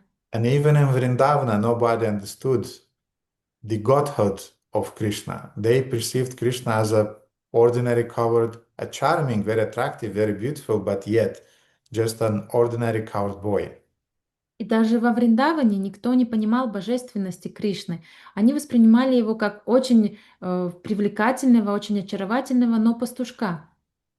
Krishna is speaking about that in Bhagavad Gita 7:26. Кришна говорит об этом в 7 главе, 26 стихе Бхагавад-гиты. Mam tu veda nakashchani, that, O Arjuna, as the Supreme Personality of Godhead, I know everything that is happening in the past, happening in the present, and things that are about to come in the future. О Арджуна, как верховная личность Бога, я знаю все, что происходило в прошлом, происходит сейчас и произойдет в будущем. Yet, I also know all the living entities, or nobody knows me. Я также знаю всех живых существ. Меня же не знает никто. Nobody knows Krishna because of the influence of Mahamaya in the material world. Никто не знал о Кришне из-за влияния Махамайи в материальном мире. And nobody knows about Krishna because of the influence of Yogamaya in the spiritual world. И никто не знал, кто такой Кришна из-за влияния йога-майи в духовном мире. Neither the parents of Krishna, neither the friends of Krishna, neither the Gopīs. Ни родители Кришны, ни друзья Кришны, ни даже гопи. Even the sages, illuminated by their spiritual practice, even they had a problem with that. Даже мудрецы, реализованные мудрецы, занимающиеся духовной практикой, даже у них были проблемы с этим. Usually the sages are described as sarvagyata. They know everything. They know all the truths in the universe. Обычно мудрецов описывают словом сарвагьята. Они знают все, они знают истину во Вселенной. But the moment they make a first step in Vrindavana, their sarvagyata immediately is covered by mugdata, which means by illusion. Но в тот самый момент, когда они делают шаг во Вриндаван, вступают во Вриндаван, их все знания покрываются мугдатой, энергией иллюзий. And that illusion helps Sri Krishna to play his pastimes, his lila. И эта иллюзия помогает Кришне играть свои игры, свои лилы. And there are different types of devotees who are playing different roles in those lilas. И существуют разные преданные, которые играют разные роли в этих лилах. For example, Krishna has 3 types of Gopa friends. Например, у Кришны есть 3 вида друзей гопов. There are Vatsalya Sakas, or friends who has some parental affection towards Krishna. They're protecting usually him. У Кришны есть ватсалья саки. Это друзья, у которых есть примесь отношения родительства, покровительства. Они заботятся о Кришне и защищают его. They're giving him advices. Они дают ему советы. And when Krishna is feeling that he's unsure about something and that he's afraid about something, he's just looking about his senior friends. And usually by that glance and by glancing at him, he's feeling relief that I'm protected, everything will be all right. И иногда, когда Кришна не знает, как поступить, или он чувствует какой-то страх, он просто смотрит на своих старших друзей, и благодаря этому взгляду он уже чувствует свою защиту, силу и знает, как поступить. Then he has another type of friends which are called Priya Sakas, which are equals with him. У него есть также другие друзья, которых называют Прия Сакха. Это друзья, которые с ним на одном уровне. They're very affectionate towards Krishna. Они очень привязаны к Кришне. And usually with them he is joking. И именно с ними обычно он шутит. With them he is stealing the butter from the Gopis' houses. Именно с ними он ворует масло из домов гопи. With them he is teasing the cows and the calves of the Gopis. Именно с этими друзьями он мучает, дразнит коров и телят у гопи. He is usually driving around Vrindavana on a cow's tail or bull's tails. Он ездит по Вриндавану, держась за хвост коровы или быка обычно. He's playing with monkeys. Он играет с обезьянами. Eating with them. Ест с ними. Sometimes they're saying, open your mouth, but close the eyes. We'll put you a sweet ball in your mouth. Иногда они говорят ему, закрой глаза и открой рот, мы тебе дадим сладкий шарик. And they're putting a flower in his mouth. И они вместо этого кладут ему цветок в рот. He is saying dirty words with them. И именно с этими друзьями он ругается, он использует бранные слова. You know that in Vrindavana there is a well where Krishna was shouting dirty words. Вы знаете, что во Вриндаване есть колодец, в который Кришна кричал ругательство. So everything is coming from him. You cannot invent anything new. Nothing new under the sun. Everything already was done by Krishna. Ничего нового нет под этим солнцем. Все исходит из него. Все, что есть в этом материальном мире, уже было сделано когда-то Кришной. So, Davi Shakti, next time you're driving in Bucharest and you're using a strong word when somebody is cutting you, please remember that Krishna, Krishna already used those words. Поэтому, дорогая Деви Шакти, когда ты будешь в следующий раз ездить по Бухаресту и тебя подрежут, и когда ты будешь ругаться на водителя, вспомни, что Кришна уже употреблял эти слова когда-то. So thus you'll become Krishna conscious at that time. И таким образом в этот момент ты будешь осознавать Кришну. And then Krishna has another type of friends, which are called Priyanarma Sakhas. И также у Кришны есть еще одна группа друзей, которые Прия Нарма Саки называются. Those are the friends, very, very special friends who know all the confidential secrets of Krishna. Those are the friends to whom Krishna is revealing his mind. Это очень сокровенные друзья, которые знают все сокровенные мысли, и Господь именно им открывает свои секреты. And you can imagine that not usually we as persons, we don't have many friends like that. И Just a few. вы можете себе представить, что мы даже в нашей жизни, например, у нас немного таких друзей.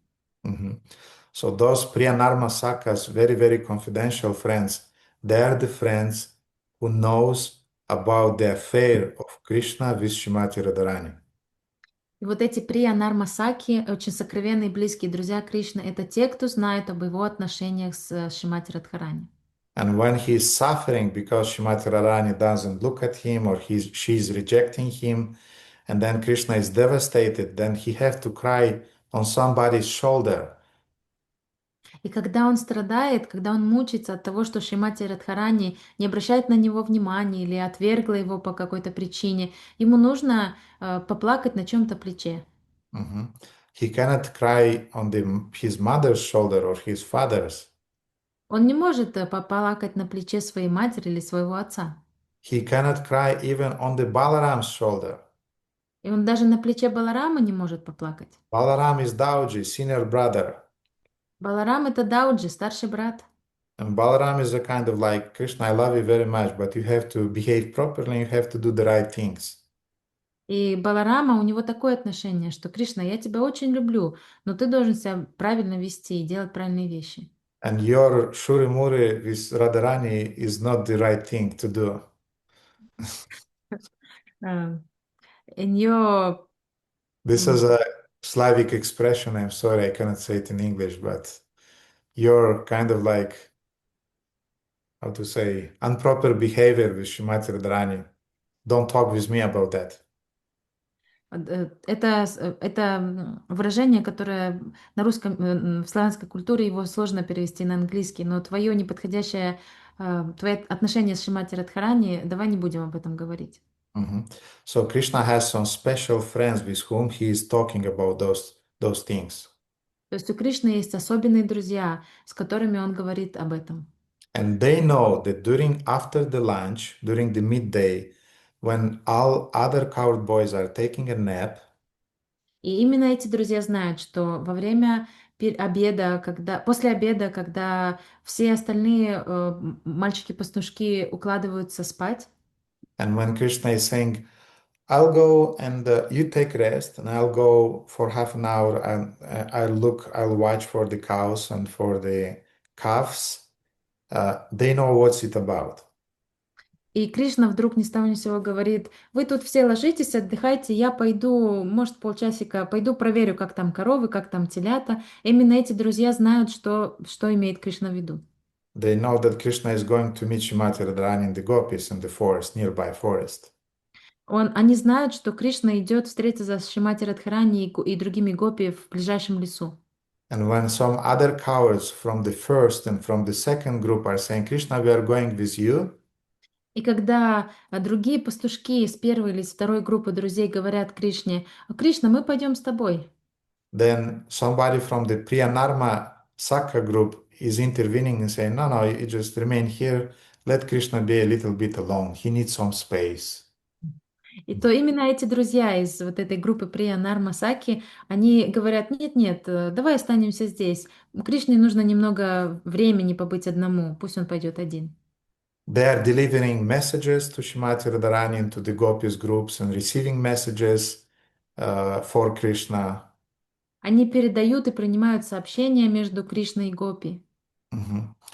They're covering him in any way. So they're the special force, the special team, confidential team of Krishna's friends. Они его покрывают. Это его особая команда для этих из друзей Кришны для именно этих ситуаций. But now let's go back to the second group of Krishna's friends who are on equal terms with him. Но сейчас давайте вернемся ко второй группе друзей Кришны, которые с ним на одном уровне. They don't have any fear of Krishna. У них нет ни капли страха по отношению к Кришне. Krishna is their bosom friend. Кришна — это их друг. They're teasing him, making fun of him. Они его дразнят, они над ним иногда подсмеиваются. And they're wrestling with him. И они с ним даже сражаются. And one of such Gopa friend of Krishna who is wrestling with Krishna, his name is Sridham. И один из таких друзей Кришны, который борется с Кришной, зовут Шридам. Sridham by nature is very bold. He's very powerful, but he's at the same time very loyal to Krishna.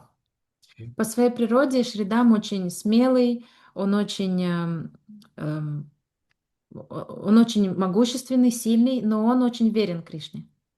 And he's the closest among the equal friends of Krishna. И среди равных друзей Кришны он является самым близким. So once they were wrestling with Krishna, and he defeated him and holded him on the ground. Однажды они с Кришной сражались, и он победил Кришну и держал его прижатым к земле. It's very interesting when coward boys are fighting amongst themselves and they have some place and they divide into teams. Интересно, что когда пастушки сражаются между собой, и они разделяются на команды, Usually nobody wants to be in Krishna's team обычно никто не хочет быть в команде Кришны, because Krishna's team usually somehow is losing. потому что так или иначе команда Кришны обычно проигрывает. And you can imagine that usually Krishna is arranging this because, I mean, he's already the highest winner in the universe. He wants to be in the position of a loser a little bit also. Можете себе представить, что это все Кришна организовывает, потому что он уже является верховным победителем в этой вселенной. Поэтому он иногда устраивает так, что он может побыть в роли проигравшего, неудачника. So therefore, usually Krishna's friends are seeing that when Krishna is in somebody's team, that team definitely will lose. We don't want to be with him in that team. Поэтому друзья Кришны знают, если Кришна в какой-то команде, обычно эта команда проиграет, и мы не хотим быть с ним в одной команде. So anyway, at this time, Sridham, he defeated Krishna in that wrestling match, and he jumped up and he started to say, Jaya, I am the winner, I am the winner. Krishna lose. Итак, после очередного такого сражения Шридам победил, бросил Кришну на землю, и он вскочил и начал кричать: «Джай, Джай, я победитель, я победитель». Кришна проиграл. Krishna is all right with his own self-esteem. У Кришны все в порядке с чувством собственного достоинства. He also jumped up and he also raised his hand and started to say, Jaya, Jaya, I am victorious. Actually, I won this wrestling match. Он тоже вскочил на землю и тоже вскочил с земли и начал кричать: «Джая, Джая, я тоже победитель, и я победил в этом сражении». And when other coward boys saw Krishna doing that, they say, oh, Krishna, oh no, here you are again, you know. Obviously, you lost this wrestling match. So why are you saying that you are the winner? И друзья, когда увидели это, они подумали: «О, нет, только не это, Кришна, ну ведь понятно же, что ты проиграл, всем это видно». You were just defeated. He put you on your shoulders. What do you want? Тебя только что победили, тебя Шридам уложил на лопатки, что ты хочешь? But Krishna, I remember when we were playing football, this was before our guru-disciple relationship with devotees here in Bucharest. But Я помню, когда мы играли в футбол, это было до того, как наши отношения стали отношениями гуру и ученик в Бухаресте. And the basketball and other things with Baladev, with Ramananda, Karuna Krishna, and other devotees. Vigyan, I think, was there in the team also. Мы играли в футбол, в баскетбол, в другие игры с Баладевой, Каруна Кришной, Вигьяной Прабhu. If you really want to frustrate your friends during the play, Если вы хотите расстроить своих друзей во время игры, yes, Shyamasundar and Arjuna was there also. Then, if you really want, especially Arjuna, he became fired up. If you wanted to really piss him out, you just start changing the rules in the middle of the play. там также больше Масундар и Арджуна, я помню. И вот, например, Арджуна, если вы хотите вывести его из себя, вам нужно начать менять правила игры во время игры. And I remember, I remember Arjuna's reaction when I kind of became bossy and said, "Well, so this is the new rule now." Я помню реакцию Арджуны, когда я начал себя вести как начальник и сказал, так, ну вот теперь у нас такие правила. And I remember how I was frustrated when Baladeva was not changing the rules, but he was reminding us about the proper rules in the basket. И я также помню, как меня смутило и вывело из себя, когда Баладева начал нам не то чтобы менять правила, но напоминать, каковы именно правила баскетбола. So Krishna is the one who is pissing out everybody because he's changing the rules right on the spot. Кришна тот, кто раздражает всех, потому что он меняет правила прямо на ходу. And Krishna said, "My nose was looking up to the sky. His nose was looking to the ground. Therefore, he's the loser, I'm the winner." Кришна сказал, мой нос был направлен вверх, к небу, а нос Шридама смотрел вниз, в землю, поэтому я являюсь победителем, а он проигравшим. Krishna, where did you get these rules? Кришна, откуда ты вообще взял это правило? This is the ancient Puranic rules you don't know about. Это древнее правило из Пурана, о котором вы ничего не знаете. So Shridam, of course, he didn't buy into that. He started to arguing with Krishna. Шридама, конечно, на это не купился, и он начал спорить с Кришной. I am victorious. No, I am victorious. No, I am victorious, and so on. Я победил, нет, я победил, нет, я победил и так далее. Shridam became so frustrated, so pissed out that he took some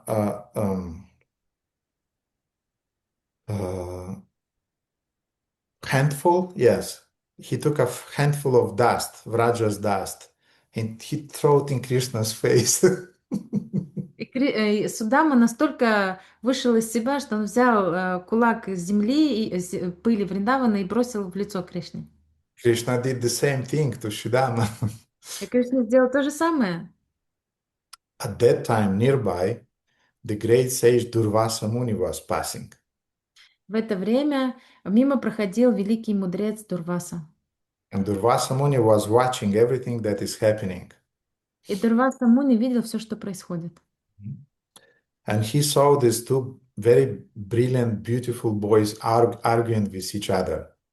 И он увидел этих два этих сияющих мальчика, которые спорили между собой. The same Durvasa to which Krishna is sending now the Gopīs. Это тот самый Дурваса, которому Кришна сейчас отправил гопи. Now, the very name Durvasa means one who doesn't have clothes. Durvasa means badly clothed or doesn't have much clothes on him. Само имя Дурваса переводится как тот, у кого нет одежды, или тот, у кого очень плохая одежда. One who eats only durva grass juice. Тот, кто питается только соком травы дурва. And Durvasa means one who has a bad temper, a short temper. И также Дурваса — это тот, у кого горячий темперамент. He's easily irritated. Его очень легко раздражить. Mm-hmm. And he is the partial incarnation of Lord Shiva. Он частичное воплощение Господа Шивы. And Lord Shiva is known as Ashutosh. А Господа Шивы также знают как Ашутош. It's very easy to please Lord Shiva, but also it's very easy to irritate Lord Shiva. Его очень легко удовлетворить, его также очень легко вывести из себя. If you please Durvasa Muni, he is putting on you a lot of blessings. Если вы удовлетворили Господа Шиву, Он прольет на вас множество благословений. If you pissed out Lord Shiva, he's cursing you. Но если вы разгневаете Господа Шиву, Он вас проклянет. So the same temperament is in Durvasa's behavior. И у Дурваса Муни такой же темперамент. If you please Durvasa, he's giving a lot of blessings. Если вы удовлетворите Дурвасу, он прольет на вас множество благословений. If not, he can curse you right on the spot. Если нет, он вас проклянет на том же месте. And you remember, I want you to remember a little bit about Durvasa because this is the topic of the second chapter of Gopal Tapani Upanishad. Я хочу, чтобы вы немного вспомнили про Дурвасу, потому что это тема второй главы Гопал Тапани Упанишад. So, an example when Durvasa gave a very, very important boon. Это пример того, как Дурваса дал очень важное благословение. A boon which changed the course of the Earth's history. Это благословение, которое изменило ход истории. Is the situation when Durvasa gave to Kunti the boon To summon. he gave her the boon in the form of knowledge of a secret mantra. Это история, в которой Дурваса дал царице Кунти благословение. Это благословение заключалось в том, что он дал ей особенные мантры. Because of that mantra chanted by Kunti, Karna was born and the 5 Pandavas were born. Благодаря этим мантрам, которые она получила от Дурвасы Муни, был рожден Карна и 5 пандавов. So the story is that she was in the parents' house somewhere it wasn't in the Hastinapur, it was in the outskirts somewhere. And Durvasa Muni came as a guest. История была такова. Кунти находилась у себя дома, это не был Хастинапур, это был какие-то рядом близлежащие зоны, и Дурваса Муни пришел туда как гость в это царство. Somehow Kunti was appointed to serve Durvasa Muni despite his reputation. It's a mystery why she was appointed. И каким-то образом, несмотря на репутацию Дурвасы, Кунти поставили служить Дурвасе Муни. Perhaps because she was very well behaved and everybody knew that Kunti will do it.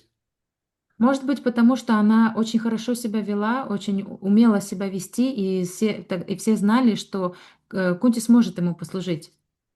And Kunti proved that because she was able to deal with Durvasa's bad temper in a very, very gentle and nice way. Кунти доказала эту свою способность, потому что она могла служить Дурвасе очень мягко, очень услужливо, несмотря на его плохой темперамент.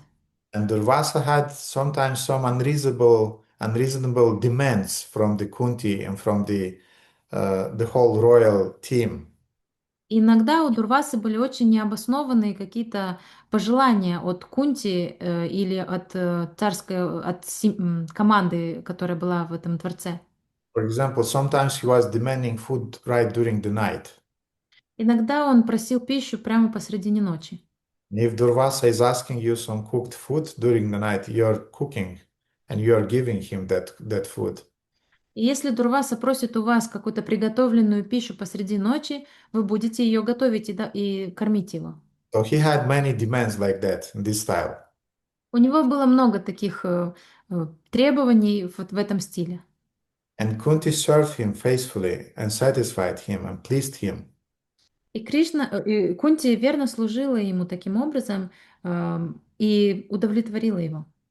And before leaving the palace, Durvasa gave her a special secret mantra with which you can invoke any demigods in the universe.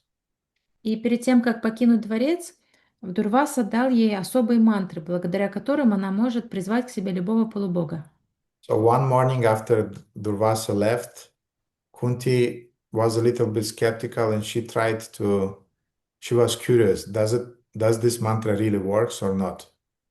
И однажды, после того, как Дурваса ушел, Кунти почувствовала скептицизм, и она решила проверить, эти мантры, которые дал мне Дурваса, на самом деле работают. And she invoked Suryadev. И она пригласила Сурьядеву. And Suryadev appeared right in front of her, and she was perplexed. Сурьядев появился прямо перед ней, и она была смущена. And she wasn't sure about what to ask, what not to ask. Она не была уверена, что нужно просить, а чего нельзя просить. And now I'll tell you the version that I heard from Hridananda Maharaj. Don't blame the messenger, don't shoot the messenger, but I'll tell exactly as he said. И я скажу вам сейчас версию, которую слышала от Хридананды Махараджа. Не нужно меня винить за то, что я вам скажу, это то, что я услышал. When Surya appeared and he saw that Kunti was perplexed, Когда Сурьядев появился перед ней и увидел, что Кунти Деви в замешательстве, because usually you invoke a god to ask for some boon. потому что обычно полубога призывают для того, чтобы попросить какого-то благословения. Mhm. It just struck me that in Romanian we have this word boon, bine. It's the same boon in English. Yeah. Я только что задумался о том, что в румынском языке тоже есть слово бун, что значит хорошо. So Suryadev, when he saw that Kunti was perplexed, he said, "Okay, if you don't know for what to ask, let's have a child." Сурьядев, когда увидел Кунти Деви, сказал: ну, если ты не знаешь, о чем просить, давай тогда сделаем ребенка. And Kunti said, "I'm just a young girl, what my parents would think." И Кунти сказала: ну, я просто молодая девушка, что подумают мои родители? And Suryadev, he was making his mustache like that, and he said, "Don't worry about that. Everything will be all right." И Сурьядев, поправляя усы, сказал: не переживай об этом, все будет хорошо. Well, it's a joke, but obviously Suryadev, he knew the future. Это, конечно же, шутка, но очевидно, Сурьядев знал будущее. He knew the greater plan in the universe. Он знал более обширный план в этой вселенной. He knew that Karna should be born. Он знал, что должен родиться Карна.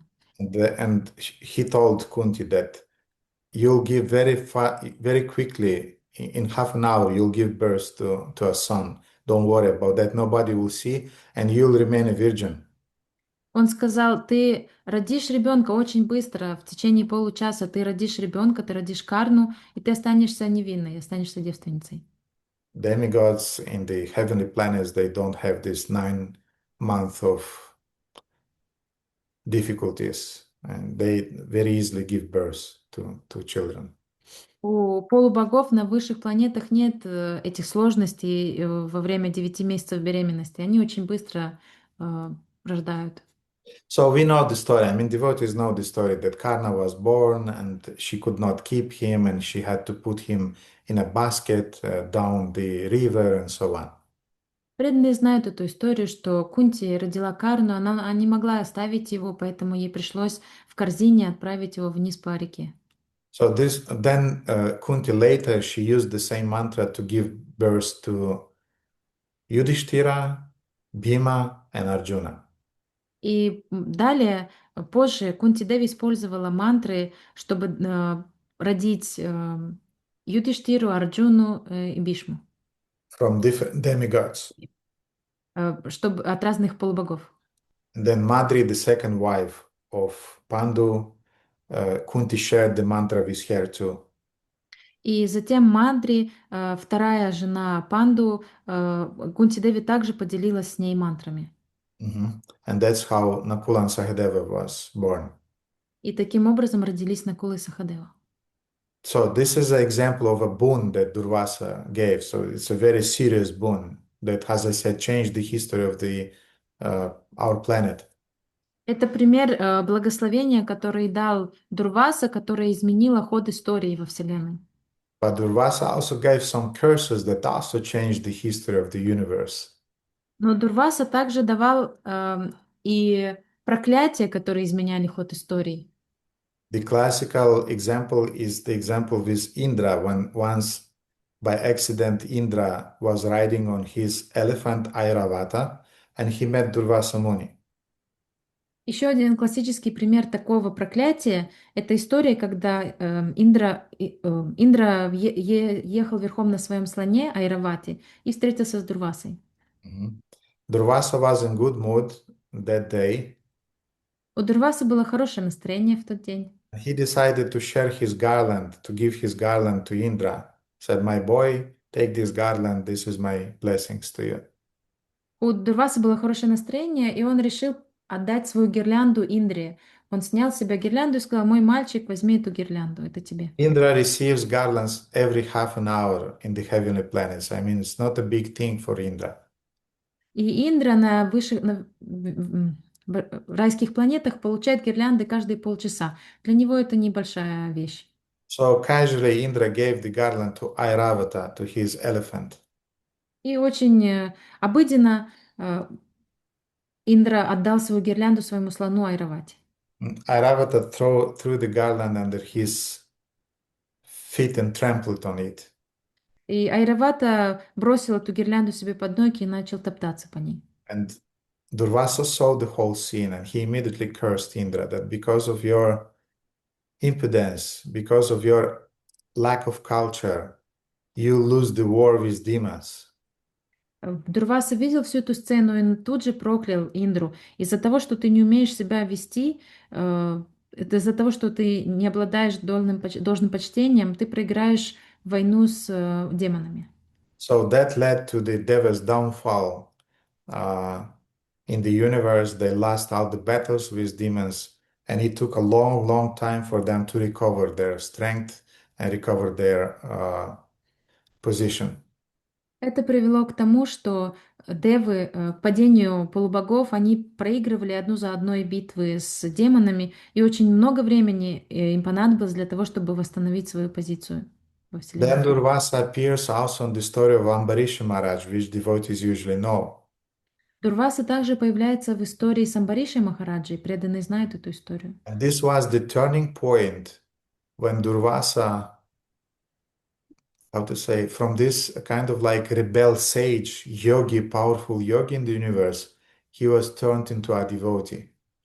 И эта история, это был поворотный момент, когда Дурваса из очень очень вспыльчивого йога, мудреца, превращается в преданного.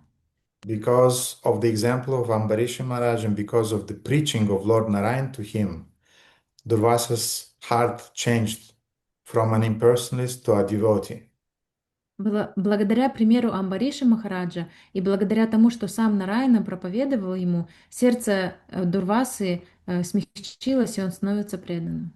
And as we read in the purport of Prabhupada today to the verse Tatenu Kampam Sushamik Mano, И как мы сегодня прочитали в комментарии к стиху Татену Кампам, the Lord had to use a therapeutical method to change Durvasa's heart, and he used his Sudarshana chakra for that. Господу приходится использовать свои виды лекарств для того, чтобы излечить живое существо. И для Дурваса он использовал Сударшана чакру. So Durvasa was attuned with the Lord and his dynamic of the Lord's relationship with his dear devotees. Дурваса хорошо понимал Кришну и отношения Кришны со своими преданными. After that encounter with Ambarish Maharaj. После этой истории с Амбаришей Махараджем. So now imagine Vrindavan scene when these two boys they're fighting, throwing dust into each other's face, and Durvasa, a great sage, is coming on the scene. Представьте себе эту сцену во Вриндаване. Двое мальчиков дерутся, кидаются пылью в друг друга, и в этой сцене появляется Дурваса Муни. Durvasa, who is very, very tall, who is very strong, with long mated yogi hair. Дурваса, который очень высокий, очень сильный, у него длинные запутанные волосы йога. With a long beard. У него длинная борода. And light is coming from his body as a result of his tapasya.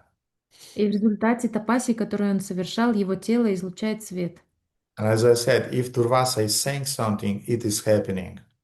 И как я уже говорил, если Дурваса говорит о чем-то, так и происходит. If he wants to attain some loka in the universe, he's just thinking about it and he immediately appears dead on that planet. Если он хочет достичь какой-то локи во Вселенной, он просто думает о ней и сразу же оказывается там. So everybody in the universe is afraid of Durvasa. Во Вселенной все боятся Дурвасу. The only place where nobody cares about Durvasa is Vrindavana. Единственное место, где всем наплевать на Дурвасу, это Вриндаван. Because they have Krishna in Vrindavan. So everything is around Krishna in Vrindavan. Потому что во Вриндаване у них есть Кришна, и все во Вриндаване происходит вокруг Кришны. So meanwhile, Krishna and Shidam, they are quarreling. В это время Кришна и Судама ругаются, спорят. Durvasa is watching the whole scene and he's ecstatic. He just sat on a log of wood and he's just watching and his eyes are covered with tears and he feels ecstatic because he knows that boy, the bluish one, that's the Supreme Personality of Godhead. That's the one who sent the Sudarshan Chakra on me. Дурваса смотрит за этой сценой, как ругаются эти два мальчика, спорят, и он полностью сбит с ног. В этот момент он садится на бревно и просто начинает наблюдать за этой сценой, и слезы текут у него по щекам, потому что он знает, вот этот мальчик с телом голубого цвета, это тот самый Господь, который направил на него Сударшана чакру. And Krishna saw Durvasa Muni and he's telling Shidam that Shidam, let's go to this Baba, because Baba, he can judge us, and he can, because he's a yogi, he can tell us who really won. И когда Кришна увидел Дурвасу, он сказал: Шридам, пойдем к тому Бабе, потому что Баба, он мудрец, он знает истину, и он нас рассудит, кто победил. But you should understand that it's not just Krishna and Shidama, it's the whole team of hundreds and thousands of coward boyfriends of Krishna from different types of friends. Everybody is surrounding Krishna and Shidama, and they are coming to Durvasa. Но вы должны понимать, в этой сцене были не только Кришна и Шридама, они были окружены тысячами, сотнями других своих друзей пастушками, их окружали другие друзья, и все они участвовали в этой сцене. And you can imagine for Durvasa, who is a lonely yogi, to be in the presence of hundreds and thousands of noisy kids, it's not easy. И вы можете себе представить для Дурвасы, который одиночка, который привык быть один, находиться в толпе, где сотни и тысячи кричащих детей, для него это было трудно. But Durvasa sat motionless in ecstasy, and he was just enjoying the scene. Но Дурваса просто безмолвно и бездвижимый сидел и наблюдал за этой сценой. И он наслаждался этой сценой. Krishna approached Durvasa and said, "Hey, Baba, please accept my namaskar. Can you please tell us who really won?" И вначале Кришна подошел к Дурвасе и сказал: «О, Баба, прими мои намаскары, скажи нам, кто победил?» You saw everything. Is it right that I'm the winner? Ты все видел. Скажи, правда же, что я победил? Durvasa was so stunned that he could not open his mouth. He was just feeling ecstasy inside. Дурваса был настолько поглощен этим блаженством, этим экстазом, который он чувствовал внутри себя, что он не мог проронить ни слова. He was thinking, how beautiful is Krishna. My God, he's so charming. Он только мог думать о том, что, Боже, насколько Кришна привлекательный, насколько он красивый. And Krishna sat on the lap of Durvasa because he saw that Durvasa is a kind of like motionless, and he decided, okay, let me sit on his lap and I'll interact with him more closely. Тогда Кришна решил сесть на колено Дурвасе. Он увидел, что Дурваса не отвечает, он решил с ним взаимодействовать более близко. Now you should understand, even birds are not flying around Durvasa.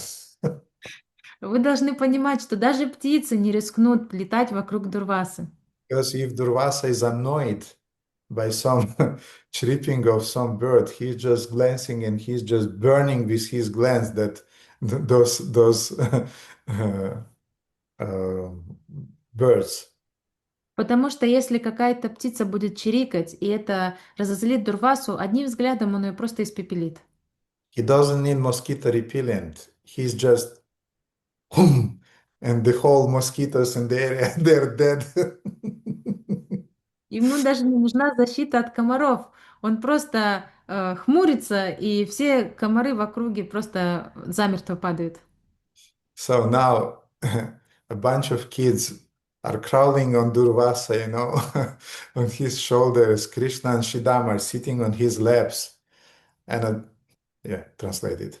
И вот представьте себе ситуацию. Толпа детей прыгает и бегает вокруг Дурвасы. Кто-то забирается ему на голову. Кришна и Шридам уже сидят у него на коленях. And then Krishna is taking a part of his beard is throwing it and is pulling it and is saying, "Hey, Baba, look at me. Answer, please, my question." И Кришна начинает тянуть Дурвасу за бороду и говорить: «Баба, баба, посмотри на меня, ответь на мой вопрос». Shidam took the second half of the beard and is pulling it and said, "Baba, is it right that I won? I won. You saw everything." А Шридам тянет на себя вторую половину бороды и говорит: «Баба, баба, ну, разве не правда, что я победил? Правда же, что я победил?» And Krishna saw that Durvasa is completely in ecstasy. И Кришна увидел, что Дурваса находится в экстазе. And he decided to give him further mercy, И он решил дать ему еще больше милости. further than the situation when Durvasa encountered Ambarisha Maharaj. Еще больше милости, чем в той ситуации, когда Амбариша Махарадж когда Дурваса Муни встретился с Амбариша Махараджем. And when Krishna wants to make a point, he usually smiles. И когда Кришна хочет утвердить что-то или сделать какое-то утверждение, он улыбается. He wants to tell you that you are a fool, he smiles. Когда он хочет сказать вам, что ты дурак, он улыбается. When he wants to give you a lesson, he smiles. Когда он хочет преподать тебе урок, он улыбается. When he wants to tell you that he loves you, he also smiles. Когда он хочет сказать, что любит тебя, он тоже улыбается. So his smile is a very, very universal instrument for different things in different situations. Итак, улыбка Кришны — это очень универсальный инструмент для различных ситуаций. If he wants to put you under the spell of illusory energy, he also smiles. Если он хочет подчинить тебя под влияние иллюзорной энергии, он также улыбается. Therefore, the second canto of Srimad Bhagavatam is explaining why material energy Maya is so attractive for a conditioned soul. Именно поэтому во второй песне Шримад Бхагаватам объясняется, почему майя, материальная энергия, так привлекает душу. Because material energy is the reflection of Krishna's smile, therefore she is so attractive. Потому что материальная энергия — это отражение улыбки Кришны. Именно поэтому она настолько привлекательна. And our illusory existence starts with Krishna's smile when we are saying to Krishna, Krishna, I don't want to live with you. I want to abandon you and I want to go to the material world. Krishna is smiling. И наше иллюзорное существование начинается с момента, когда Кришна улыбается нам, когда мы говорим: «Кришна, я не хочу быть с тобой, я хочу быть сам по себе». Кришна улыбается в этот момент. Shamhara, do you have a deadline today? Until 10, but I can finish the lecture and after that we... It will take some time. And Guzel is here already? I'm here. Okay. Okay, then let me finish this part at least with the smile, Krishna's smile.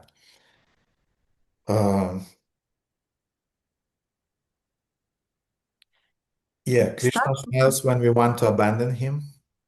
Кришна улыбается, когда мы хотим его бросить. And if we want to go back to him, we also have to make Krishna smile. И если мы хотим вернуться к нему, мы тоже должны заставить Кришну улыбнуться.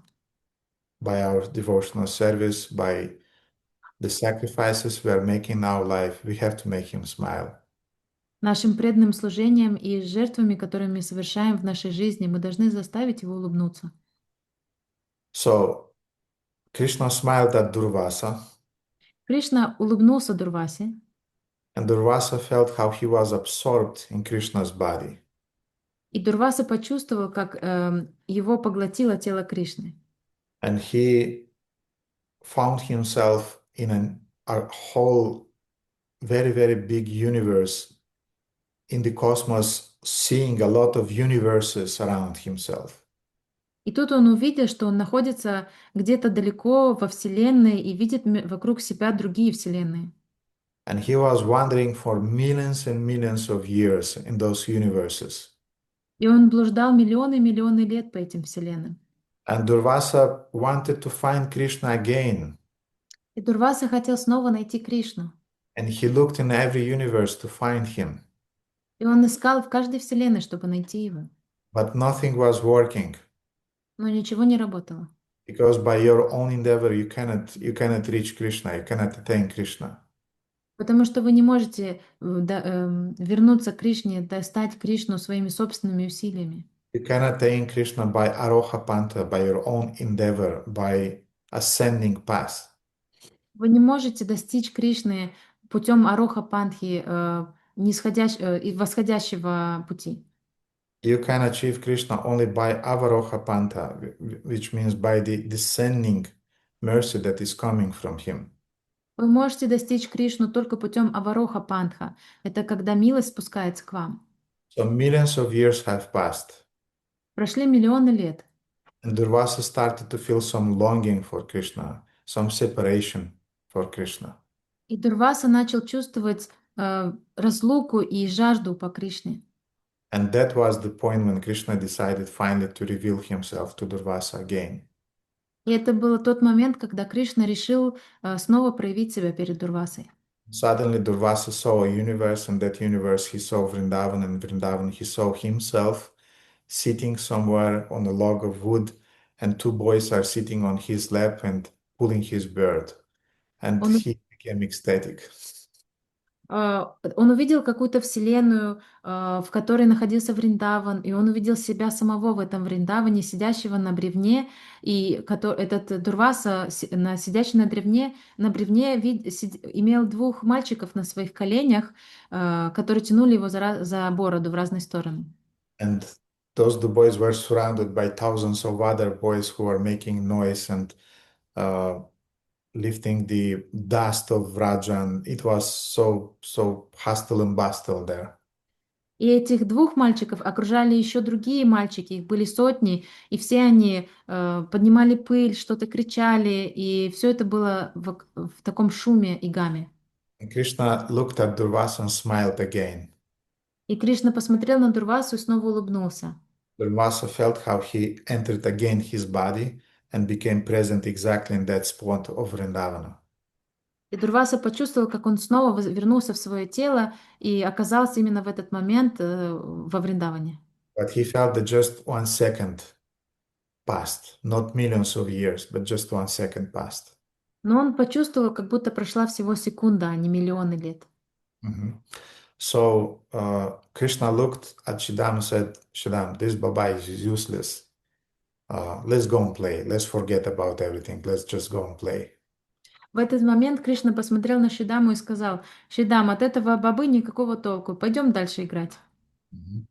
And they left, and Durvasa Muni remained completely perplexed in ecstasy, with tears, with a sense of deep separation with Krishna and deep appreciation for all the Brijapasis around Vrindavana. Кришна и Шидама ушли, и Дурваса остался один. Он был полностью поглощен этими экстатическими эмоциями, он не мог двинуться с места, слезы текли по его щекам, и он чувствовал очень сильное чувство разлуки, очень сильную благодарность Кришне и ко всем жителям Вриндавана. So Durvasa knew the secret, Krishna eva, tasmat Krishna eva paro, that Krishna is the Supreme Personality of Godhead. Дурваса знал этот секрет, что Кришна является Верховной Личностью Бога. Rasayetam bhajetam, he should be relished and he should be worshipped. Что ему нужно поклоняться и что отношением с ним нужно наслаждаться. Therefore, he wanted to send the Gopīs to Durvasa because he was the most qualified sage. Именно поэтому Кришна хотел отправить Гопи именно к Дурвасе, потому что он был самым квалифицированным мудрецом, not just the most powerful sage, but the most qualified devotionally. не только могущественным мудрецом, но он также обладал самой высокой квалификацией как преданный. And he wants them to receive knowledge from Durvasa and also the blessings to always remain connected with Krishna and to never be separated with him. И Кришна хотел, чтобы гопи получили не только знания от Дурвасы, но и благословение, чтобы они оставались связанными с Кришной и никогда не расставались с Кришной. Next time, next Friday, we'll read what happened after that. After the Gopis asked Krishna, who is the sage that we can feed? Krishna said, is Durvasa. And then they encountered another problem, and we'll hear how they were supposed to deal with that problem of crossing across Yamuna. И в следующий раз мы обсудим, что было дальше, после того, как гопи спросили, какому браману поклоняться, и услышали, что нужно кормить Дурвасу, они задали Кришне другой вопрос о том, как перейти реку, и как они нашли решение этой проблемы, мы услышим уже в следующий раз. Thank you very much, dear devotees, for your kind attention. Спасибо большое, дорогие преданные, за ваше внимание. And thank you very much, Shamhlada, for translating. Спасибо большое, Гурудев. Я ухожу. Okay, and Guzel will take over, and all the best to you, Shamhlada. Thank you. Okay, dear devotees, does anybody has a question regarding the topics that we discussed today?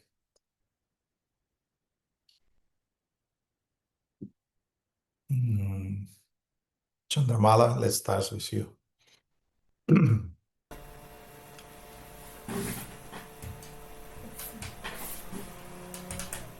Hare Krishna Gurudev, thank you so much. The class was wonderful. And I would like to ask about the japa topic that you mentioned, that we cannot feel separation exactly from Krishna because we didn't have this experience, but we would have at least a yoga that the regret we don't have him right now. Would you please elaborate on that, how we can cultivate this and improve our japa? Харе Кришна, дорогой Гурудев, спасибо огромная, лекция была потрясающая. Могли бы вы, пожалуйста, пояснить? Вы сказали, что мы пока не будем чувствовать разлуку во время джапы, но, по крайней мере, мы должны чувствовать сожаление об этом. Могли бы вы, пожалуйста, пояснить, как улучшить джапу? Yes, before we as devotees will develop this very confidential mood of separation described in the last verse of Shikshashtakam.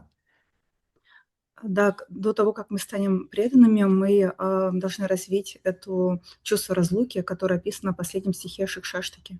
Перед тем, как мы достигнем этого уровня и возвышенного, когда мы сможем испытывать это чувство разлуки, которое описано в последнем стихе Шикшаштаки.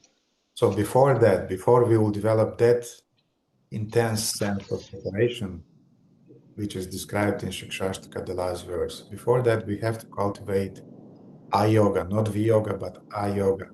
A-yoga means this sense that Krishna is missing from my life. До того, как мы разовьем в себе это чувство разлуки, описанное в последнем стихе Шикшаштаки, мы должны развить в себе это чувство А-йоги, не Ви-йоги, а йоги, которое означает Кришна в моей жизни. V-yoga means separation. A-yoga means that Krishna is missing from my life. Ви-йога значит разлука, а А-йога значит, что Кришны не хватает в моей жизни. And the way to do that is to hear about Krishna. И способ сделать это слушать о Кришне. To hear exactly those things that you are hearing today. Слушать именно те вещи, о которых вы слушали сегодня. Because by hearing about Krishna, by hearing about his qualities, about his interaction with his devotees, we are nourishing our own desire to be with him.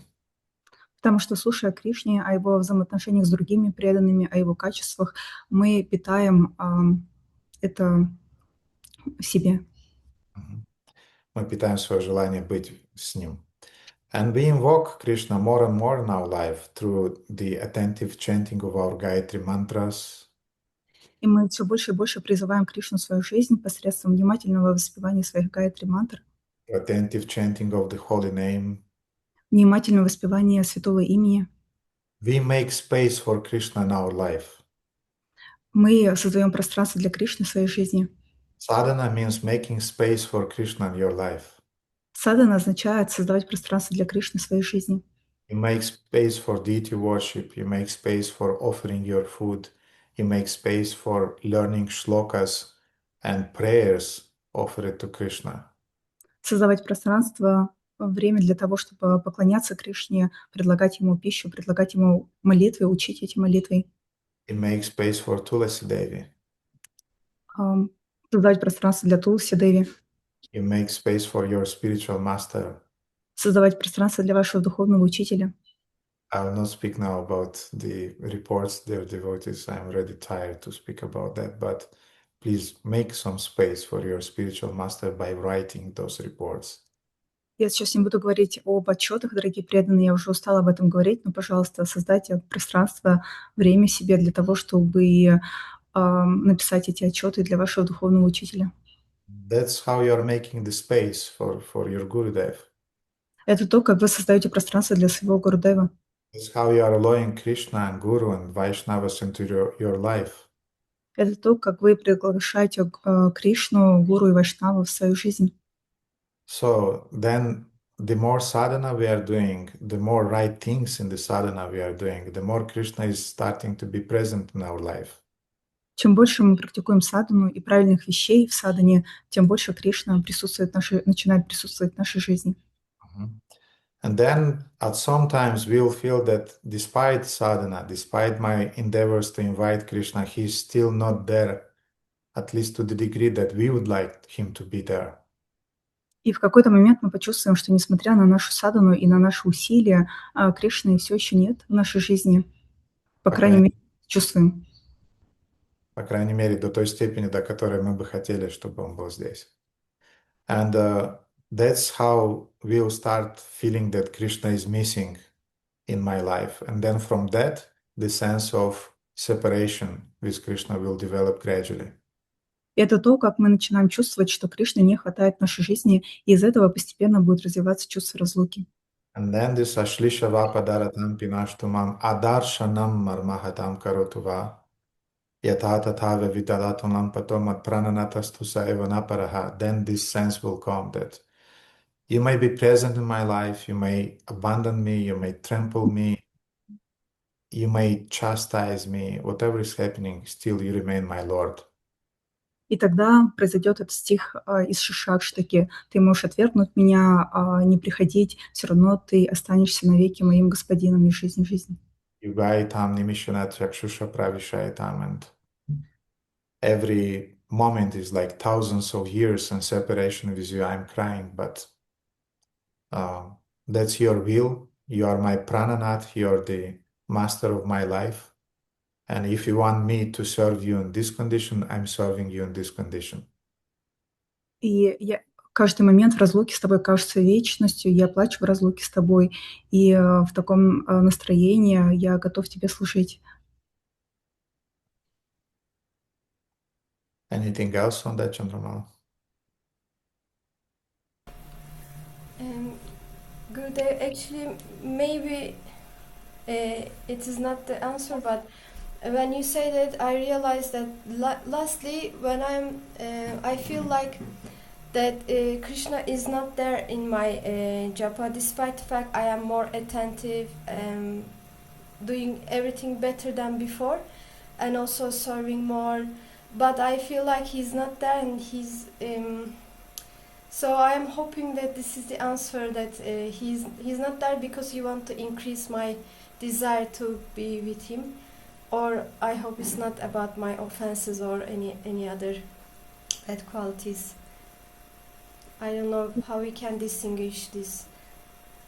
В последнее время я чувствую, что Кришна не присутствует в моей джапе, хотя я стараюсь делать все лучше, более внимательно, и несмотря на мои попытки делать это лучше, чем было до, более внимательно, я чувствую его отсутствие. И как нам различить? Это происходит потому, что Кришна хочет увеличить таким образом мое чувство разлуки к нему, или это из-за моих оскорблений? Как нам различить эти вещи? Krishna is not obliged to come and to manifest in his holy names just because we demand it. Кришна не обязан проявляться в своем святом имени только потому, что мы этого требуем. So we have to leave him space Мы должны оставить пространство ему, to do whatever is according to his sweet will. делать то, что будет согласно его сладкой воле. But we should definitely feel a feeling of regret that he is not manifesting. Но определенно мы должны чувствовать сожаление о том, что он не проявляется. And that feeling of regret is already a spiritual emotion. И это чувство сожаления – это уже духовная эмоция. And that's already not fitting in a mechanical, superficial japa. И это уже не просто механическая поверхностная джапа. So it's already a emotion there. Это уже какая-то эмоция в этом. Gradually, this emotion will grow into something even more deep and elevated. Постепенно эта эмоция будет расти во что-то более возвышенное. So go on doing your thing, your part of the deal, Chandramala. You should be attentive. You should be avoiding offenses, inattentiveness. Поэтому продолжай делать то, что ты делаешь. Чандрамала, делай свою часть сделки. Ты должна быть внимательной. And leave Krishna his space. Whenever he want to come, he will come. If he doesn't want to come, he's not coming. I regret that deeply, but I'm still serving him and doing my duty. И оставить Кришне пространство. Если он захочет прийти, он придет. Если он не захочет, он не придет. И в любом случае я продолжаю ему служить. Okay, thank you very much. Karunarasa, please. Hare Krishna, thank you very much for this beautiful lecture. You mentioned that Akāma devotee is that when difficulty arises, first they do not complain against the Supreme Lord, and second, nor they pray for this difficulty to be removed. So my question, actually it's in two parts. The first part is, do the Akāma devotees you describe still actually feel the distress and don't know what to do in this situation? So does being Akāma somehow means that you become immune to problems, or are you considered Akāma based on the intensity which you tolerate them? Вы упомянули, что Акāma, преданный Акāma – это тот, кто, во-первых, когда он сталкивается с трудностями, не жалуется на них Господу, и, во-вторых, не просит Господа удалить эти трудности. И я хочу все равно чувствует страдания при этом, и я хочу понять, что как определяется преданный Акāma, это его интенсивность в этих страданиях, в способности терпеть, в чем это определяется. Akāma devotee is feeling the sufferings. I mean, he's not denying them, and he's not in the illusion that they're not happening. He's right in the middle of sufferings. He very clearly understands what's really happening. Преданный Акāma, он, конечно же, чувствует это страдание, он не находится в иллюзии, что этого нету, и он не бесчувственный, он находится прямо внутри этого, он понимает, что видит, что это есть. But again, he's leaving the space to the Lord to cure him in that way. If that's your will, then your will, not my will. Но опять-таки он оставляет для Господа пространство для того, чтобы исцелить его от этой боли, и это его воля, а не моя воля. If you want to treat me in that way and to heal me in that painful for me way, you have that right. I, from my side, I go on serving you with my Hrid Vagva Purbir Vidadan Namaste, with my heart, with my words, with my body, with my mind, with everything that I have in my possession. Если, Господь, Твоя воля, чтобы исцелить меня таким болезненным способом, то пусть будет на то Твоя воля. В любом случае, я продолжаю Тебе служить своими словами, сердцем, телом. The only thing I'm concerned is that nothing will interrupt the flow of my service to you. Единственное, о чем я беспокоюсь, чтобы ничего не помешало моему служению Тебе. This is Akāma. Это Акама. And also I have a little second part, if I can ask right now. The feeling of shyness in asking anything from Krishna, feeling that you'll receive what you need if he wants, it is how somehow related to this state described by you, or it is more about our impersonal Yes, I understand you. attitude in relationship with him. Чувство, что мы получим от Кришны все, что нам нужно, Кришна это даст, это то же самое относится к тому же чувству Акама, которое вы описали, или это какое-то наше имперсональное безличное отношение к Господу? In the case of a Kanishta Adhikari devotee, materialistic Prakrita devotee, he is not praying to Krishna not because he is completely assured that Krishna will take care about everything. В случае Каништха, Адикария, Пракрити, преданного Пракрити, материалистичного преданного, он не молится Кришне не потому, что он уверен, что Кришна и так ему это все даст, But because he is just an impersonalist. а потому что он просто имперсоналист. Because he doesn't feel the need to bow down before somebody and to ask for his needs to be covered by the Supreme Lord. Потому что он просто... But there is no need for that. I mean, who is he? I can take care about my things by my own strength. Потому что он не чувствует потребности склониться перед кем-либо и попросить, чтобы его потребности были выполнены, потому что кто он такой? Я сам могу позаботиться о своих нуждах. So it's because of ignorance and impersonalism. Из-за невежества и имперсонализма. But in the case of Akāma, advanced devotee, но в случае Акамы, продвинутого преданного, he is not asking anything because he knows that the Lord is like my father. He will take care about all of my needs. No need for me to request something. Акама ничего не просит, потому что он чувствует, что Господь — это как мой отец. Он и так знает все, что мне нужно, и позаботится о моих нуждах. The only thing I'm caring is about the possibility to go on serving him. Единственное, о чем я волнуюсь, это о возможности, такой преданный волнуется, это о возможности служить ему. So many of us, we are kind of like we are in the middle of these two extremes. Многие из нас находятся посередине между этими двумя крайностями. And we should not imitate when we feel that we are in trouble and we need to ask for some help. И мы не должны имитировать это, когда мы находимся в какой-то трудности и нуждаемся в помощи. And therefore, Srila Prabhupada gave us the Nrisimha prayer when we are praying to Nrisimha Dev to protect us and to take care about our needs, physical, emotional, spiritual needs. Поэтому Шрила Прабхупада дал нам молитву Нарисимху Деву, чтобы мы молились Господу Нарисимхе, что, когда чувствуем, что нам нужно, чтобы Он позаботился о наших материальных, духовных, эмоциональных нуждах.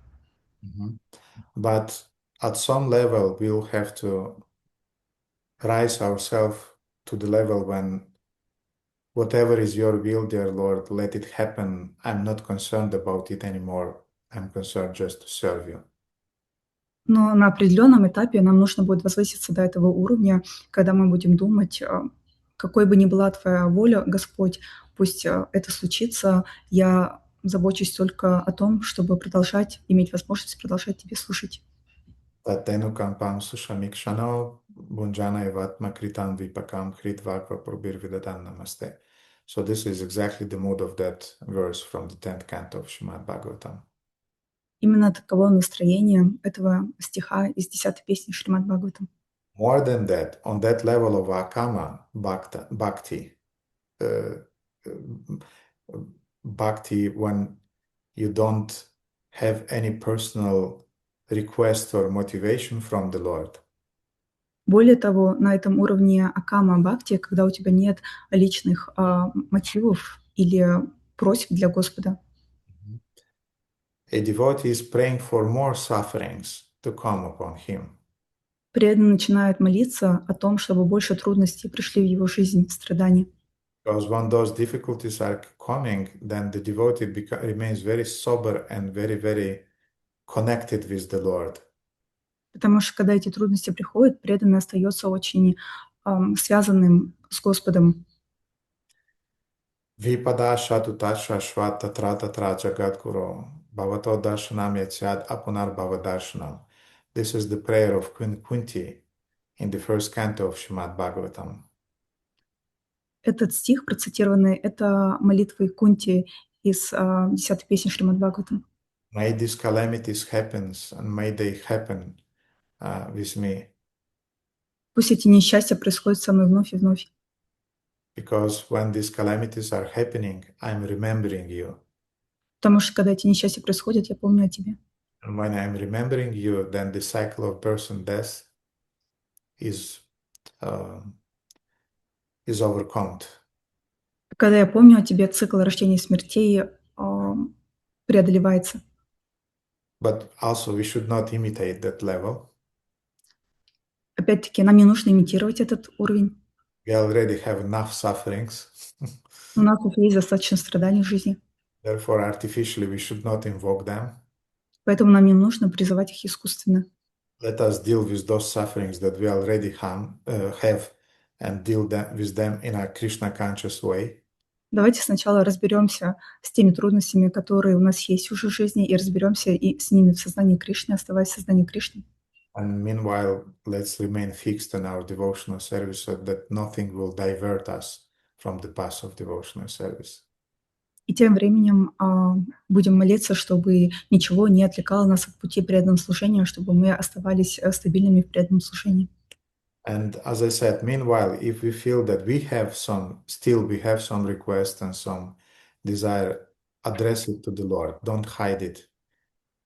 Put it before the Lord and be sincere and sincerely say, Dear Lord, I have this desire. You deal with it. You help me to fulfill it in a way that will be beneficial for my Krishna consciousness. И, как я уже сказала, если у вас все еще остаются какие-то желания, то не скрывайте их, просите Господа, предлагайте их Господу, и в таком настроении, что, дорогой Господь, таково, вот у меня есть такое желание, если будет на Твоя воля, исполни его таким образом, чтобы это было благоприятно для моего сознания Кришны. Anything else? No, thank you very much. I just wanted to thank you for all the time for responding to our questions. Thank you. Большое ваше время и ответы на все вопросы. I saw that Premalata had a raised hand, but I cannot see her now. Premalata, ai vrut să întrebi ceva? Hare Krishna, mulțumesc mult, Gurudev. Am primit răspunsul exact când ați răspuns lui Karunarasa și am considerat că nu mai e nevoie să întreb aceeași. A fost aceeași întrebare? Da, dacă nu ai dorințe personale așa și cumva în afară să fie angajat în serviciu, cum să le pui. Și am primit răspunsul. Bine. Mulțumesc tare mult. Mulțumesc și eu. Premalata had the same question that Karunarasa had, and I already answered. Okay, Jiva Goswami. Спасибо, дорогой Гурудев. Вопрос о Шрути Деви, которая рассказала Гопалтапани Упанишад, и олицетворенные Веды, которых 87 глава 10 песни. Это, в принципе, это одна сущность, это одна личность, личности. Это вот первый вопрос. И сразу же второй, он связан. Олицетворенные Веды. Я, простите, немножко запутался. Когда они пробудили Господа Вишну, какого из Вишну? Первую Пурушу, это там указывается в русской версии, указывается Маха Вишну, они пробуждают. Но по контексту как будто бы это все-таки Агарбха Дакашая Вишну. То есть второй Пуруша, говорится уже конкретно в нашей вселенной. Вот если можно, вот это как-то... Спасибо. Is Shruti Devi and Vedas personified the same person? And second part is personified Vedas. Who exactly they woke up? Was it Vishnu or Garbhadakashaya Vishnu? I got a bit confused. Yes, it's the prayer of personified Vedas, not personified Veda. Да, это молитва олицетворенных Вед, а не Веды. And in my understanding, Shruti Devi is the, let's say, is the leader of other personified Vedas. В моем понимании Шрути Деви, она лидер остальных олицетворенных Вед. And regarding the second question, logically is Garbhodakashaya Vishnu, not Maha Vishnu. И касательно второго вопроса, логически это Гарбхадакашая Вишну, не Маха Вишну. Спасибо, дорогой Гурудев. Спасибо. Харе Кришна. Ростислав. Харе Кришна, дорогой Гурудев. Харе Кришна, дорогие вайшнавы. Вы затронули такую тему, которую я давно медитирую по поводу, как вот говорит Матаджи Радхаканта, технические составляющие практики.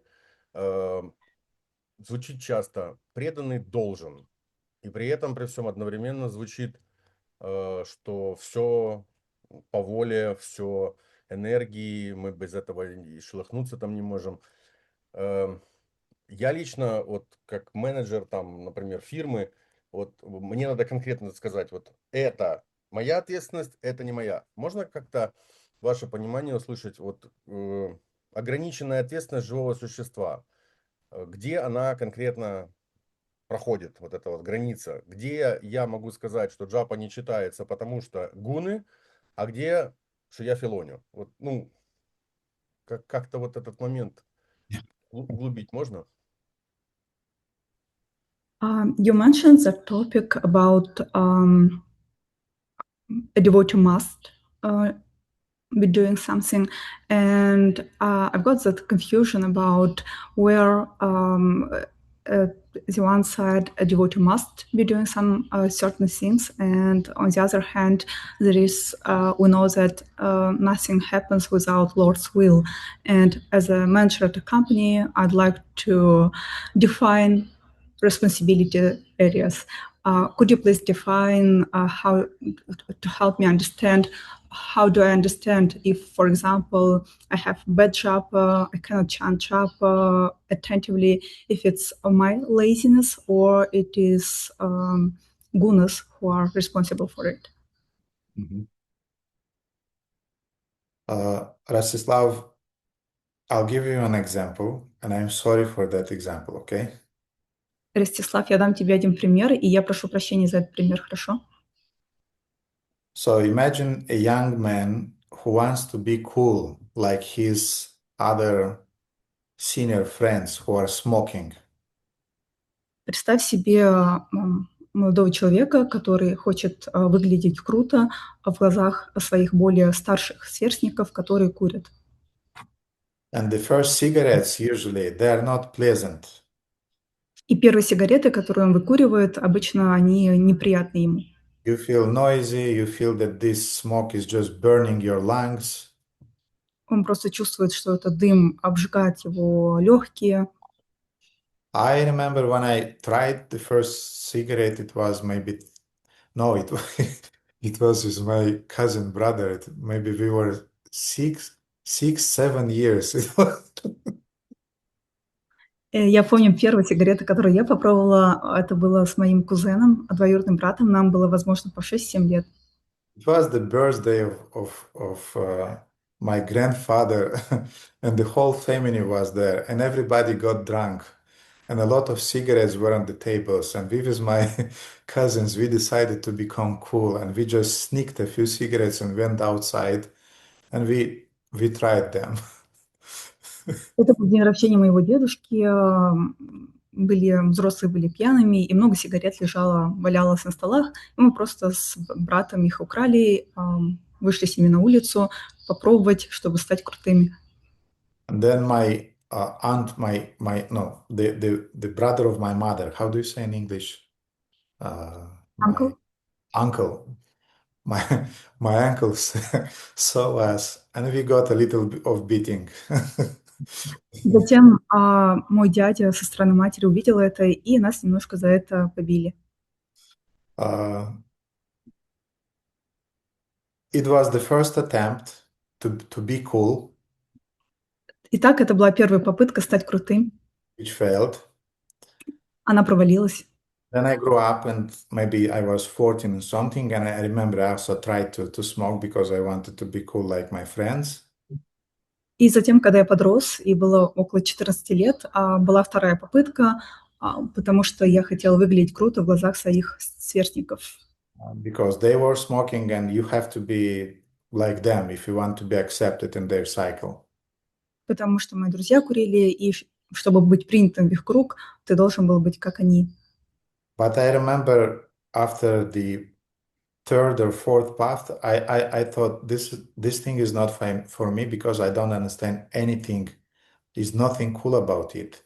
It's burning your lungs, you feel dizzy. What pleasure is that? I don't need that kind of pleasure. Но я помню, что после третьей или четвертой попытки я понял, что это не для меня. Это просто обжигает твои легкие, ты чувствуешь головокружение, и я не мог понять, какое есть в этом удовольствие. So I never smoked after that. И после этого я никогда больше не курил. But those of my friends who insisted that they wanted to be cool, Но те мои друзья, которые были настойчивы в том, чтобы выглядеть крутыми, gradually they became addicted. постепенно у них появилась зависимость. And after some time, they could not deal with that addiction anymore. I mean, they just being addicted, they had to smoke. И через какое-то время они уже просто не могли справиться с этой зависимостью, им просто необходимо было курить. So now the question is, who is to blame in this situation? Теперь вопрос, кого нужно обвинять в этой ситуации? That cigarette is imposing on you to be smoked, or from the very beginning you started to smoke and you insisted that you want to be cool, and thus you developed a dependence. Это сигареты виноваты, потому что они навязывают тебя себе, или ты сам виноват, потому что это было твое решение начать курить? So in a similar way regarding the japa. И подобным же образом и в отношении джапы.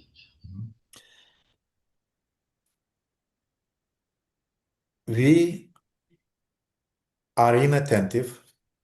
Мы невнимательны. And we develop a habit to become inattentive. И у нас развивается привычка быть невнимательными. And the whole modes of material nature are arranging in such a way to facilitate our inattentiveness. И все гуны материальной природы, они способствуют тому, чтобы развивать нашу невнимательность, чтобы наша внимательность развивалась. And once you invoke the mode is acting upon you. И как только ты призвал определенную гуну природы, эта гуна природы влияет на тебя. Я хотел чуть-чуть по-другому сказать. Once I mean that once in the past, when you already invoked a certain mode, that mode continues over time to influence you. И если в прошлом ты уже соприкасался с какой-то гуной, призвал ее, то она продолжает на тебя влиять. So we were inattentive one time, second time, third time, fourth time, and we developed a habit. We, in other words, invoked a certain influence of the modes of material nature, and those modes are continuing to influence us. Мы были невнимательными 1, 2, 3 раза, и таким образом мы призвали определенную гуну материальной природы, которая продолжает на нас влиять. Therefore, we can say that today the mode of ignorance influenced over me and I was inattentive. Поэтому мы не можем сказать, что сегодня на меня влияла гуна природы, поэтому я был невнимательным. No, you were inattentive before that, and as a consequence, the mode of ignorance continues to influence you.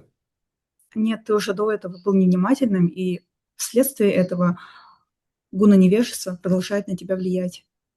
Therefore, if you want to be attentive during the japa, now you have to develop another habit, the habit of attentiveness. Поэтому, если ты хочешь быть внимательным во время джапы, теперь тебе нужно развить и другую привычку, это привычку внимательности. You have now to develop another mode, which is the mode of goodness, which means attentiveness, which means alliance of your body, of your mind, of your heart. И тебе нужно развить, призвать другую гуну, эту гуну благости. Это значит, что твое тело, ум, речь, они должны быть В одной линии. в одной линии согласованными. And you have to be disciplined in order to put your mobile phone aside, to turn off your computer. Тебе нужно быть дисциплинированным, убирать телефон подальше, выключать компьютер. And you have to rise early. Вставать рано. You have to not eat heavy food during the night. Не есть тяжелую пищу на ночь. And do all other requirements that are a part of a style of mode of goodness. И другие регламентации, которые относятся к гуне благости. And then the mode of goodness will start influencing you. И тогда гуна благости начнет на тебя влиять. And even if you'll feel a tendency to take the phone, you already got used so much to ignore your phone that you'll think, well, I'll look at it later after my rounds. И даже если ты почувствуешь желание взять в руки телефон, ты уже настолько привыкнешь к тому, чтобы игнорировать этот телефон, что ты просто подумаешь, окей, я посмотрю в телефон после того, как завершу свои круги. Rastislav, what is not clear in my answer? Don't be shy. Just tell me and let's discuss it further. Ростислав, что непонятно в моем ответе? Не стесняйся, говори, и давай обсудим это дальше. Дорогой Гурудев, понятно, интересный акцент расставлен по поводу прошлого. Я вот как раз действительно ощущение складывается, что сейчас, вот в данный момент я что-то могу быстро переключить, а надо вот разумно, получается, смотреть на ретроспективу и понимать перспективу. Тогда, если позволите, есть еще вторая часть вопроса, тоже техническая.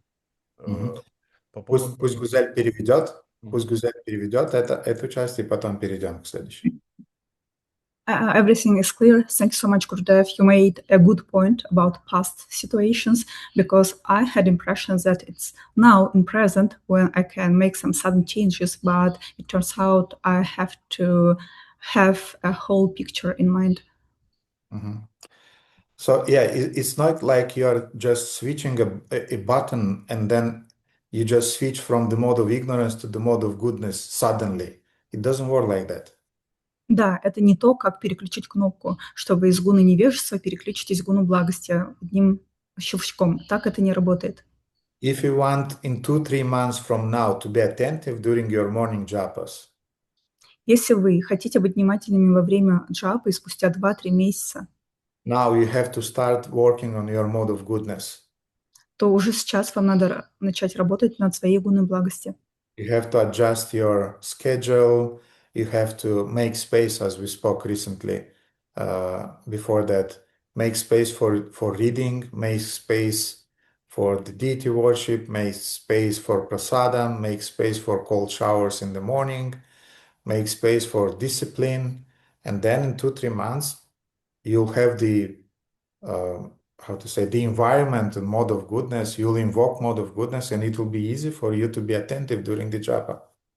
Вам нужно перестроить свой график, вам нужно создать пространство для холодного душа по утрам, для поклонения божествам, для прасада, для чтения регулярного. И тогда, через 2-3 месяца, у вас начнет проявляться гуна благости и внимательность во время джапы. It doesn't mean that meanwhile we don't make an endeavor to remain attentive despite our sleepiness and despite our desire to remain distracted because of the phone. Это не значит, что в течение этих 2-3 месяцев вам не нужно пытаться быть внимательным, несмотря на сонливость и несмотря на желание отвлекаться на телефон. You will have to make your endeavor. Вам все равно нужно будет предпринимать эти попытки, усилия оставаться внимательным. But by changing your lifestyle, things will become easier and easier and easier to be attentive. Но если вы измените стиль жизни, то вам будет даваться это все легче, чтобы быть внимательным. That's a problem that I often see, that devotees don't understand this correlation between attentive japa and a lifestyle which is called sadachara. И это проблема, которую я вижу, что преданные часто не видят этой взаимосвязи между невнимательной джапой и садачаром, образом жизни, который они ведут. If your lifestyle is in the mode of ignorance and passion, it's difficult to talk about attentive japa. Если ваш образ жизни находится в гуне невежества, то трудно говорить о внимательной джапе. Therefore, it's a complex question that Rastislav, you have to solve gradually. You have to have tolerance for that gradually, but you have to go in that direction. Поэтому это комплексный вопрос, который тебе, Ростислав, нужно постепенно решать, постепенно идти в этом направлении. And please don't be disappointed if you fail sometime. И, пожалуйста, не расстраивайся, если тебе не всегда это будет удаваться. But go on fighting, and step by step you'll start winning battles, and then you'll win the whole war. Продолжай сражаться, постепенно ты будешь выигрывать маленькие ветви и в конце концов выиграешь большую всю войну.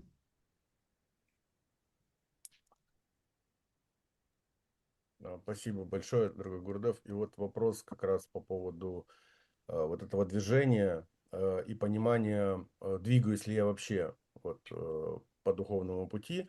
Я так понимаю, что для понимания движения нужно как брать обратную связь от преданных, от гуру. Вот, потому что я заметил, что субъективно у меня ощущение, что я там анартханеврите уже раза 3 прошел. Вот. А если брать обратную связь, то есть преданные, которые точно похвалят. Вот. И я понимаю, что это тогда ведет меня в заблуждение. Надо ли, в общем, вопрос такой, надо ли брать обратную связь о своем продвижении в духовной жизни и как это делать? About progress in my spiritual life, how do I understand if we are progressing at all? I understand that we have to ask to seek for feedback from Vaishnavas, from Guru, but if you seek for feedback, there are some devotees who will just praise you and that will get you into illusion. And that's why my question, do we need to seek for feedback from Vaishnavas? Rastislav, you are driving a car, yes? Ростислав, вы водите машину, да? So let's forget that you have a GPS in your car. А давайте забудем, что у вас есть GPS в машине. Let's go back 20 years from now. Давайте вернемся на 20 лет назад. So imagine that you want to reach from Kiev, for example, to Dnepropetrovsk. Представим, что тебе нужно добраться из Киева до Днепропетровска. How do you do that when you are... Как ты это сделаешь без GPS? Спрошу опытных водителей и, наверное, куплю карту, которая... Okay. I'll ask more experienced drivers and I'll probably buy a map, a road map. You'll not drive the car, and meanwhile you'll put down the window and always you'll ask other drivers, am I driving to Dnepropetrovsk for sure? Да, но в то же время ты не будешь во время езды вот так все время высовываться из окна и спрашивать прохожих, я точно еду в Днепропетровск, вы уверены? A few times you can stop and you can ask other drivers. Несколько раз вы можете остановиться и спросить других водителей. Otherwise you have signs. Иначе у вас есть дорожные знаки. And by those signs you can understand that I went from Kiev to, I don't know, Belotserkev and other towns and so on, and gradually I'm coming to Dnepropetrovsk. И по этим знакам вы можете понять, что я проехал Киев, Белую Церковь, и таким образом постепенно приближаюсь к Днепропетровску. Белая Церковь, наверное, она в противоположную сторону. Anyway, but you got the point. В общем, вы поняли суть. There are signs, there are markers. Есть знаки, индикаторы. So asking for feedback is one source. of understanding if you are progressing or not. Спрашивать фидбэк – это один путь узнать, прогрессируете вы или нет. This is the external source of understanding if you are progressing or not. A feedback from a side, from somebody who knows you. Это внешний маркер. Фидбэк других, прогрессируете вы или нет. But otherwise, you have to have a very well-defined internal signs that are telling you, the internal markers that are telling you that you are going in the right direction. Но в противном случае вам также нужно иметь очень хорошо развитую систему маркеров внутреннюю, которая подсказывает вам, идете вы в правильном направлении или нет. And dear devotees, I would like to say that in the beginning, when you are a young devotee, you need as much as possible external feedback from devotees about your progress. But the more you advance, the more you'll use your own internal markers, which will help you to understand that you are really going in the right direction.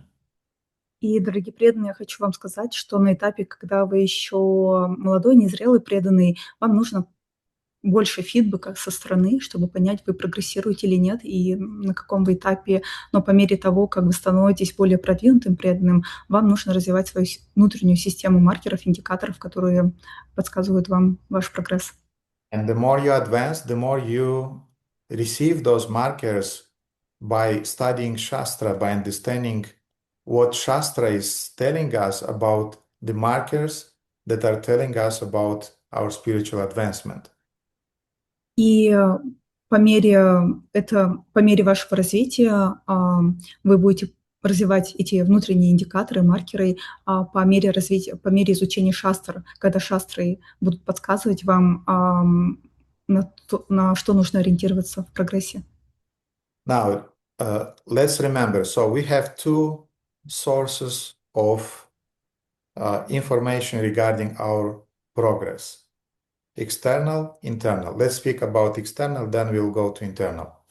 Итак, помните, у нас есть два источника, которые подтверждают наш духовный прогресс. Один из них внешний, другой внутренний. Давайте поговорим о внешнем. External means that we have friends in Krishna consciousness who are giving us feedback regarding how we are doing in our spiritual development. Внешний индикатор – это то, что у нас есть друзья, которые дают нам фидбэк о нашем духовном росте. Technically speaking, the spiritual master should be the main person who is giving you feedback regarding your spiritual advancement. Технически говоря, ваш духовный учитель должен быть главной личностью, которая дает вам фидбэк о вашем духовном прогрессе. Because when you are going through a treatment process, you're asking the doctor, I am doing well. You're not going to your neighbors, you're not going to your friends to ask them about how are you doing from the point of view of your curing the health, curing your malady. Потому что если вы, например, больны, и у вас есть доктор, то вы идете к доктору спросить, как проходит ваше лечение. Вы не идете спрашивать об этом у ваших друзей, соседей. So therefore, if your senior friends in Krishna consciousness, Vaishnavas, you regard them as your Shiksha gurus, then, and you put them, you have trust them as in Shiksha gurus, then you can ask them for feedback. И поэтому, если у вас есть старшие друзья в сознании Кришны, более продвинутые, и вы их принимаете, воспринимаете как своих шикши-гуру, относитесь к ним соответственно, то вы можете у них спрашивать фидбэк насчет вашего духовного прогресса. But otherwise, if this is Vasya, Petya, and Nikolai, and who knows who else, and you are going to them for feedback, they can destroy you. В противном случае, если вы идете спрашивать Васю, Петю, Николая и кто еще знает, кто у вас в друзьях, то их фидбэк может вас разрушить. Because they may be not so advanced devotees, they may be envious persons, and they can consciously or unconsciously, they can destroy your self-esteem and destroy your confidence in yourself, and better not to do that. Потому что они могут быть еще не продвинутыми, не развитыми, преданными, у них может быть какая-то зависть, и они могут разрушить ваше чувство собственного достоинства, самооценку. Don't go for feedback to the envious people. Не спрашивайте фидбэка у завистливых людей. You have to ask feedback from your well-wishers. Вы должны спрашивать фидбэк у ваших доброжелателей, Who will tell you the wrong things that you are doing, которые скажут вам, что неправильно в том, что вы делаете. but at the same time, they will tell about those wrong things in the context of the good things that you are doing. Но в то же самое время об этих неправильных вещах в вашем поведении они расскажут вам в контексте хорошего, что у вас есть. So in other words, with their feedback, they'll not put you down. With their feedback, they'll uplift you and will encourage you to correct the mistakes and to go further in your spiritual advancement. Другими словами, их фидбэк не принизит, не уничтожит вас, а наоборот поднимет вашу мотивацию для того, чтобы двигаться и прогрессировать дальше. I made this mistake when I was a young devotee, asking feedback from persons from whom better I would not ask. Я сделала эту ошибку, когда был молодым преданным, спрашивая фидбэк у людей, у которых лучше не нужно было спрашивать. And then it took some time for me to understand that no, you go for feedback. You want feedback? Go to those devotees who are objective in your dealings with you, who tell you this is right, this is wrong. Generally, you are doing well. Sometimes you are doing mistake, but you have the potential. Go on. Но затем я понял, нет, подожди, нужно спрашивать фидбэк у тех, кто объективно к тебе относится и которые могут сказать объективно, что неправильно, а что ты делаешь хорошо, и несмотря на какие-то погрешности, может, подскажут, как продолжать двигаться дальше. Therefore, Rupa Goswami is telling us which kind of association we should strive to. Поэтому Рупа Госвами нам говорит, к какому общению мы должны стремиться. Svajatiya sya snigde sadhu sanga svatovare. Svajatiya asha snigda. So Svajatiya means that you have to associate with devotees who have the same interest in Krishna consciousness, who are from the same family, same parivar, same community, let's say. Сваджати означает, что вы должны общаться с преданными, у которых те же интересы в сознании Кришны, то есть, скажем, они из одной семьи, из одной паривары, из одной общины. Or a little bit more advanced than you, just a little bit is enough already. И немного более продвинутые, чем вы. Если они уже хотя бы немного более продвинуты, этого достаточно. And snigda, who have sympathy towards you. И снигдха, у кого есть симпатия по отношению к вам. They are not envious. They will be objective when they will tell you. Они не завистливые, и они объективные, если будут давать вам фидбэк. And even if they'll give a negative feedback, they'll give it because they have sympathy for you. They want to help you.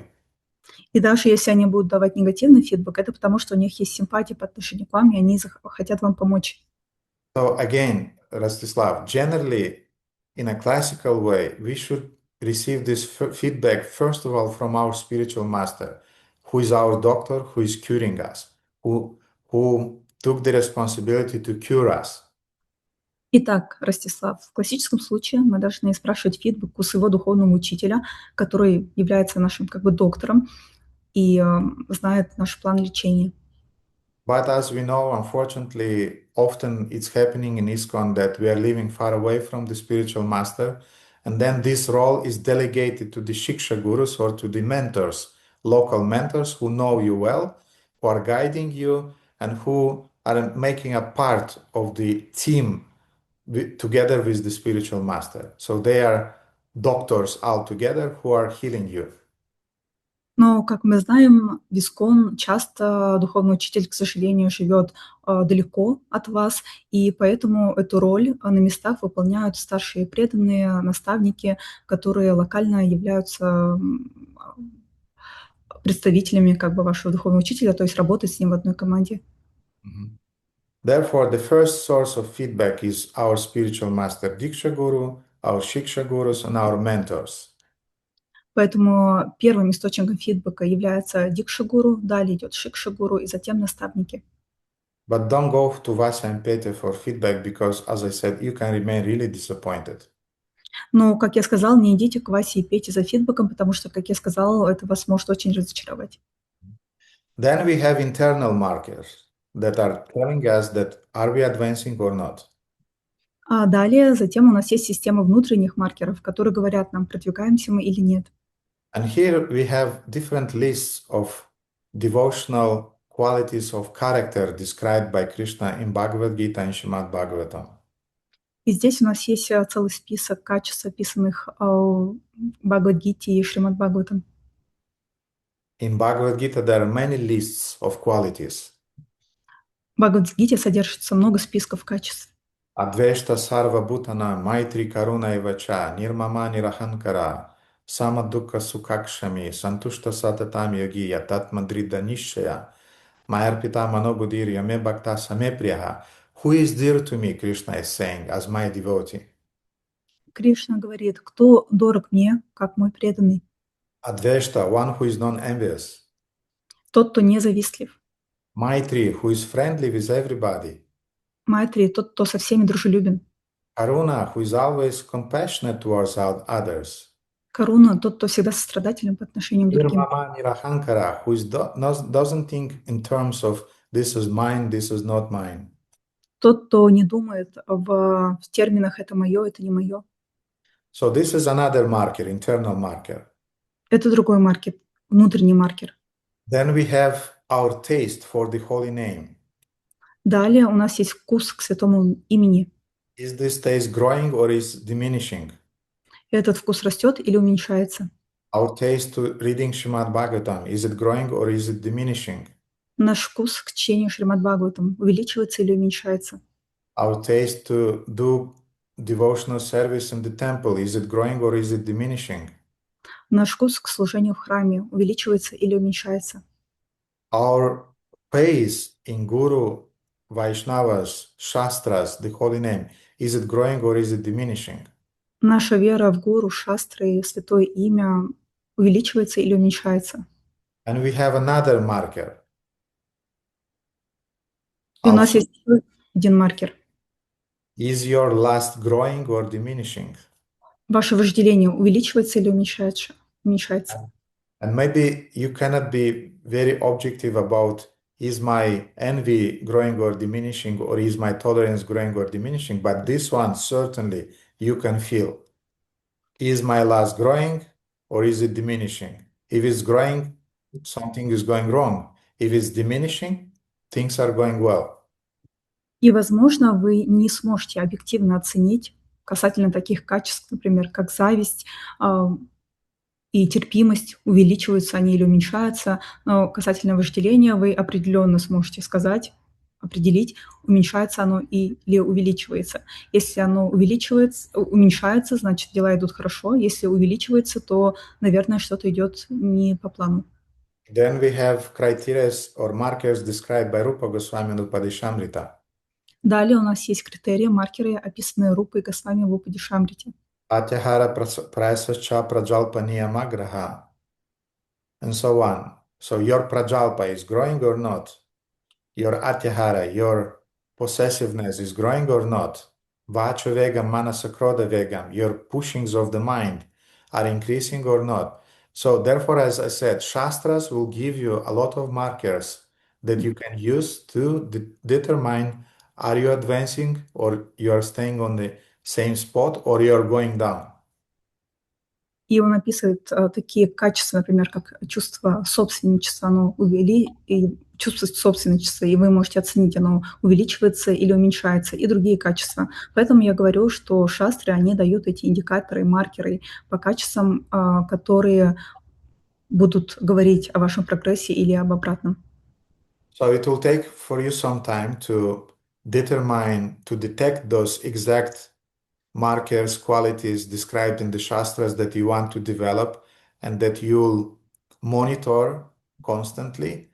And meanwhile, yes, you can take feedback from external, but as I said, be careful from whom you are taking those feedbacks.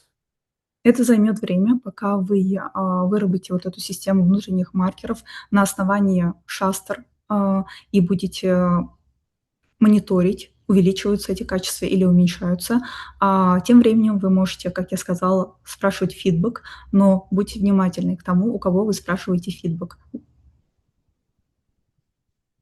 Что-то еще по этому поводу, Ростислав? Если что-то непонятно, не стесняйся. Спасибо большое, дорогой Гурудев. Мне как будто электричество провели в темную комнату. Спасибо. Есть над чем подумать. Харе Кришна. Очень. Thank you so much, Gurudev. It feels like I got electricity in my dark room. Эй, Туласи, Харе Кришна. Ширам, давай. Туласи убежала.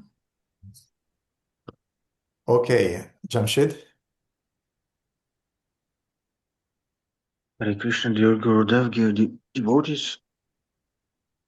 My question is not related to the topic, probably, but it's more of a practical matter regarding the book distribution. So the question is it okay if we for newcomers or for someone completely new, we distribute not necessarily Srila Prabhupada's books, but so-called bridge books? So the books that are written in a more modern language, in a more modern context, describing the modern situation where we can apply the Vedic knowledge and philosophy of Bhagavad Gita. I heard two opinions on this. My personal opinion is based on the desire to share the knowledge with people. I think the more appropriate way, we have to select the more appropriate form, which is like bridge books. But at the same time, some senior devotees say, and I totally understand this, that, hey, why to bother? Let's just do a hardcore approach, which is Srila Prabhupada's book, Bhagavad Gita, Srimad Bhagavatam, and some other small books.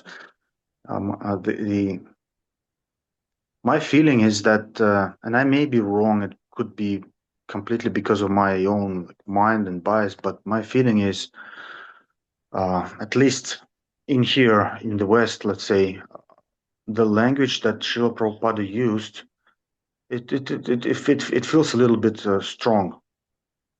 I did not think about this up until I started distributing books, and I tried to read books with the, let's say, eyes of the newcomer, and I start thinking, well, like, okay, maybe these words or this statement would upset them, and they just close the book and forget, and will think bad things about devotees. So I start to be worried about this. So the question is, what would your recommendation be? Is there like right or wrong approach, or shall we just act according to time, place, and circumstances? Перевод. Вопрос не касается темы, он касается более практических вещей, в частности, распространения книг. Заключается он в следующем. Распространяя книги, есть, особенно когда распространяешь книги совершенно новым людям, есть я вижу два подхода. Первый – это распространять такие, как книги, в кавычках, мосты, которые неявно, может быть, не так много и четко говорят о философии и концепции вайшнавизма. Это как бы косвенная, чуть более косвенная проповедь. Второй подход, который тоже имеет место быть, это что нет, нам так не надо. Вот есть книги Шрилы Прабхупады, и давайте вот традиционно, как все время это делалось, ничего страшного в этом нет. Мой собственный обеспокоенность, скажем так, или я склонен к тому, чтобы следует применять такие более современные книги, написанные более современным языком, которые описывают более современные ситуации и то, как можно человеку применять вот это знание в современной жизни. С одной стороны. С другой стороны, я также замечаю, читая с книги, скажем так, под углом, стараясь смотреть на книги Шрилы Прабхупады глазами совершенно новых людей, особенно здесь, на Западе, мне кажется, что иногда, некоторые слова и выражения Шрилы Прабхупады, они могут оттолкнуть читателя, они могут закрыть книгу и обидеться, и сказать, что это за преданная ерунда какая-то. И, собственно, вопрос заключается в том, то есть есть ли какая-то рекомендация, следует ли нам вдаваться в какие-то либо право, либо действовать согласно время, место, обстоятельствам. So, Jamshid, as in every field, we have two extremes.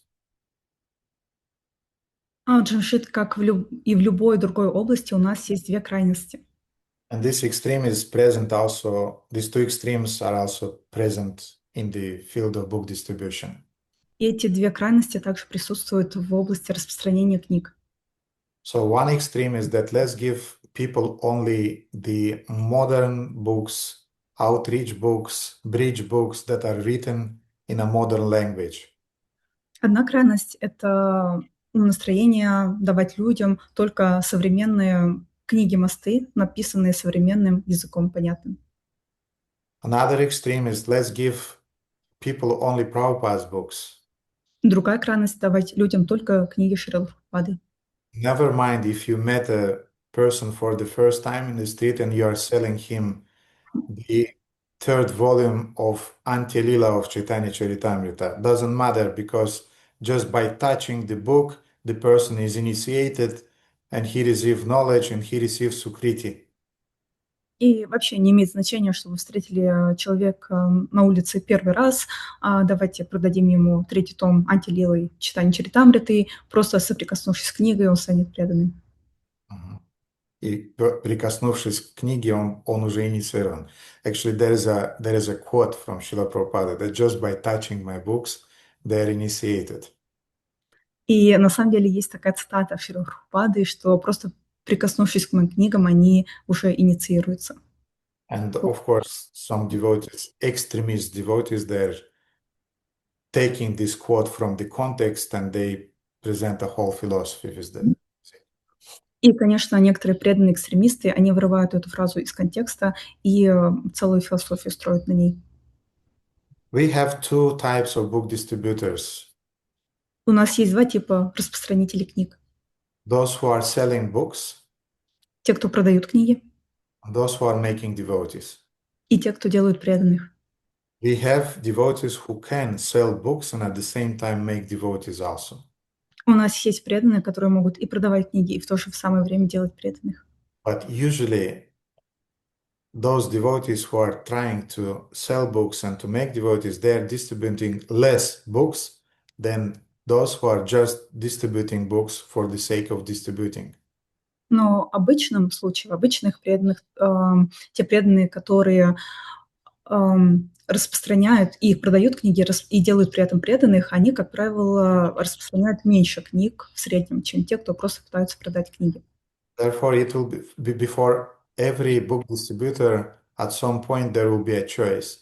Are you going to the way of doing book distribution, being concerned what impression you left, what will happen after that with the person with whom you spoke, and what will happen further in his spiritual advancement with that person? Or, I don't care, I just want to sell the book and that's it. Поэтому перед распространителем книги станут два пути, два вопроса. Первое, какое впечатление я оставлю у человека после распространения ему книги, как дальше сложится его духовный прогресс на основании этого. И второй путь, вопрос, я просто заинтересован в том, чтобы продать книгу, и сам человек, его дальнейший путь меня не интересует. So once you made the choice that I want to sell books with the idea to make devotees, then you start using your brain to think, what would be my approach, how I'll present Prabhupada's books, and how I'll further interact with the people that I met in the streets. И как только ты сделаешь выбор в пользу того, чтобы распространять книги с тем, чтобы сделать людей преданными, тогда ты начнешь думать, как мне презентовать книги Шрилы Прабхупады, как мне потом поддерживать связь с этими людьми, которых ты встретишь на улице. And I agree with your concern. I would say that we would need nowadays much more introductory books, preferably written by BBT, in order to make people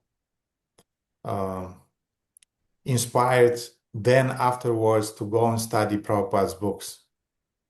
И я согласен, что сейчас нам нужно больше таких книг мостов, желательно выпущенных BBT, для того, чтобы привлекать людей к этому.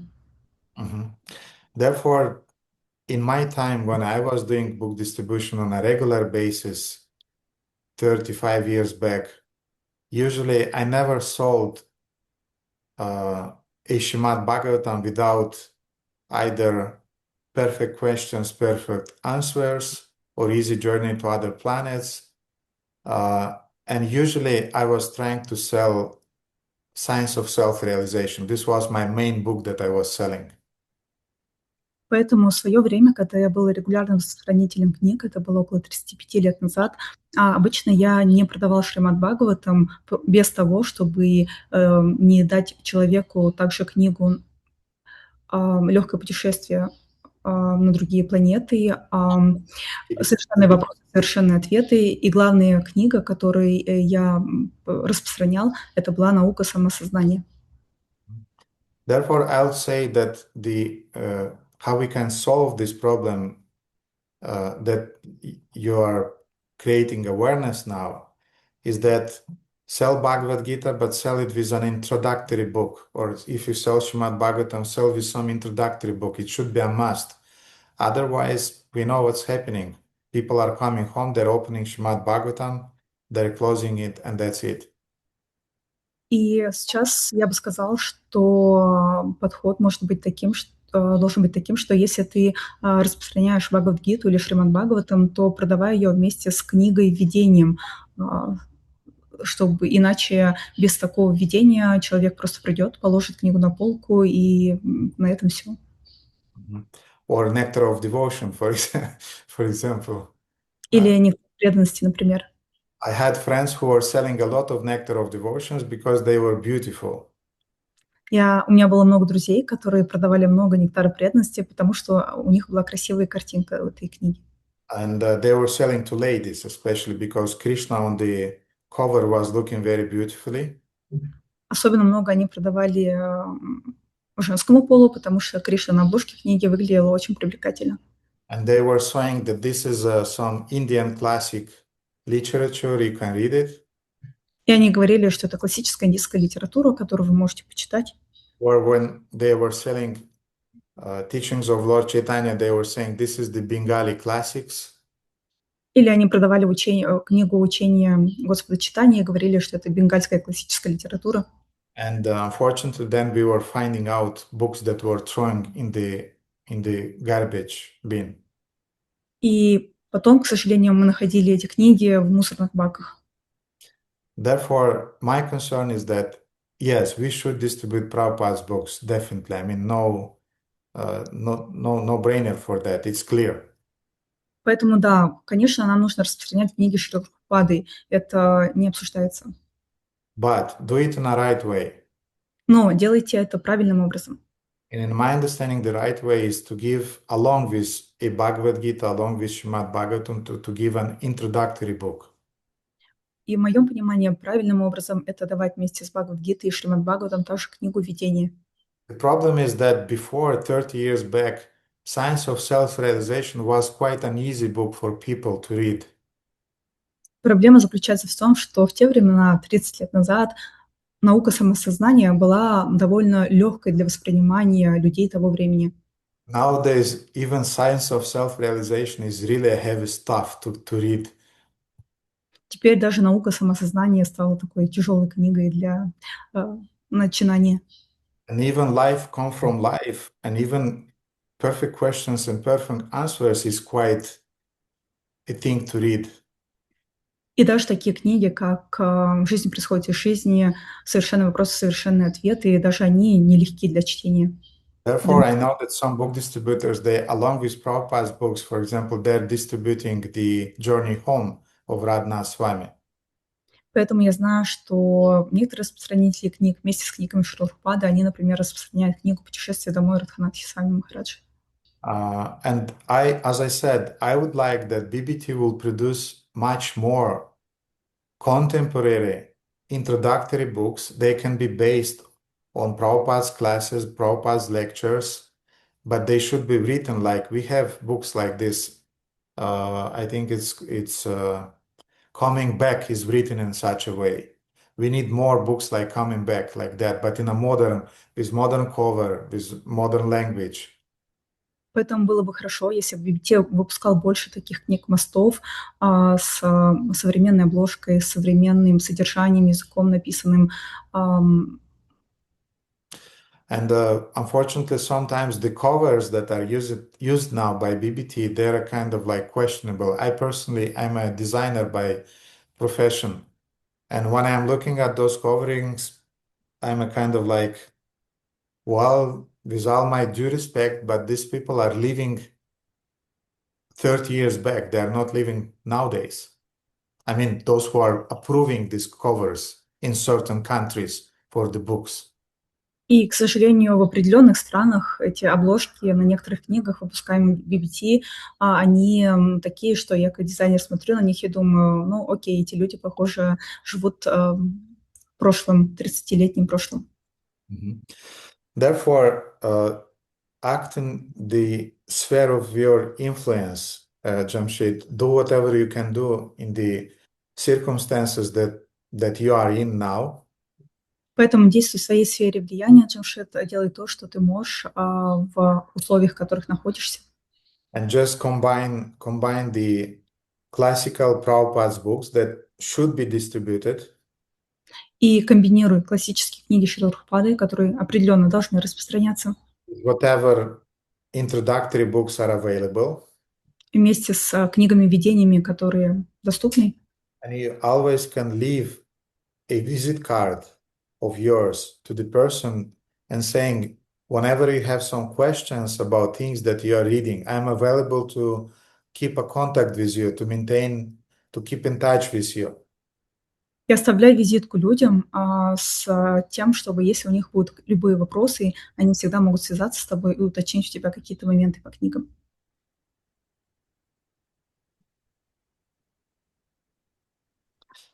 Thank you very much. Спасибо. You're welcome, Jamshid. Okay, Radhakanta. Харе Кришна, Гурудев, спасибо большое за возможность задать вопрос. Я хотела сначала сказать большое вам спасибо за эти лекции. Во-первых, я говорила, вы все трудное и темное делаете светлым и легким, и вы так рассказываете, вот вы говорите, нужно думать об играх Кришны во время джапы, и они, такие плоские, но вы так рассказываете, что это не просто как кино смотришь, а прям на этой поляне сидишь и его за бороду дергаешь, то есть прям вот не просто 3D, а прям вот в погружение такое. Я хотела вам сказать большое спасибо, потому что я стала замечать, что мне есть о чем подумать во время джапы. Потому что до этого это была попытка насильно впихнуть какую-то картинку, а она плоская и мертвая. А вы делаете живыми. Спасибо вам большое. I just wanted to say thank you so much, Gurudev, for these classes, because you make everything which appears to be heavy and dark, so light and easy to understand, and it feels like you make these pastimes of Krishna alive for me. Otherwise, pastimes of Krishna appear something like flat for me. But when you tell about pastimes of Krishna, I feel like I'm sitting on that forest and pulling Krishna and pulling Durvasa Muni on his bird. I feel the same thing when Param Gurudev is telling Krishna's Leelas, and when he is telling stories from his Krishna and Vrindavan series or from Navavraja Mahima. I'm really there when he's telling about Vrindavan. I also feel that I'm sitting there right there in the middle of what is he narrating about. Я чувствую то же самое, когда слушаю об играх Кришны из уст моего духовного учителя Шри Шварамса Махараджа, когда он рассказывает об играх Кришны или об историях из Нававраджа Махимы.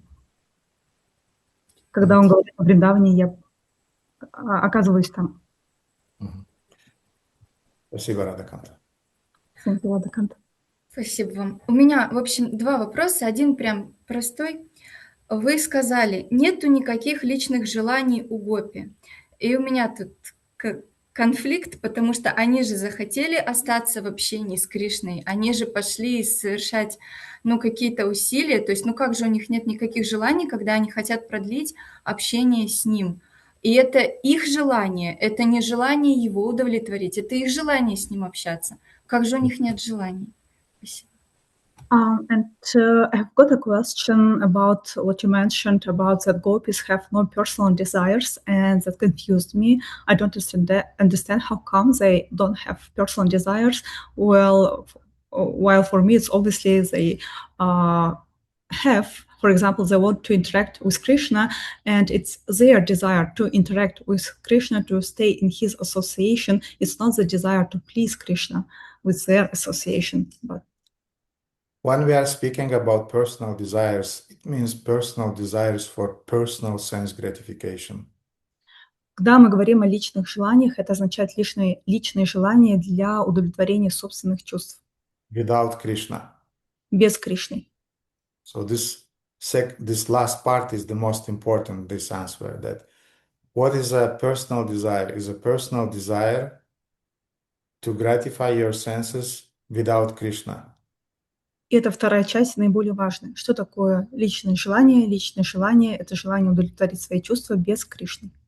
So Gopis have a lot of desires. У гопи много желаний. But all of their desires are connected to Krishna's pleasure. Но все их желания связаны с Кришной, с тем, чтобы доставить ему удовольствие. For example, a devotee has a desire to build a temple in a city. Например, у преданного есть желание построить храм в городе. That's a personal desire, yes? Это его личное желание, не так ли? It's a personal desire, but it's a personal desire in connection with Kṛṣṇa. Да, это его личное желание, но оно связано с Кришной. On the same way, Gopis, they have personal desires to look beautifully, to dress nicely.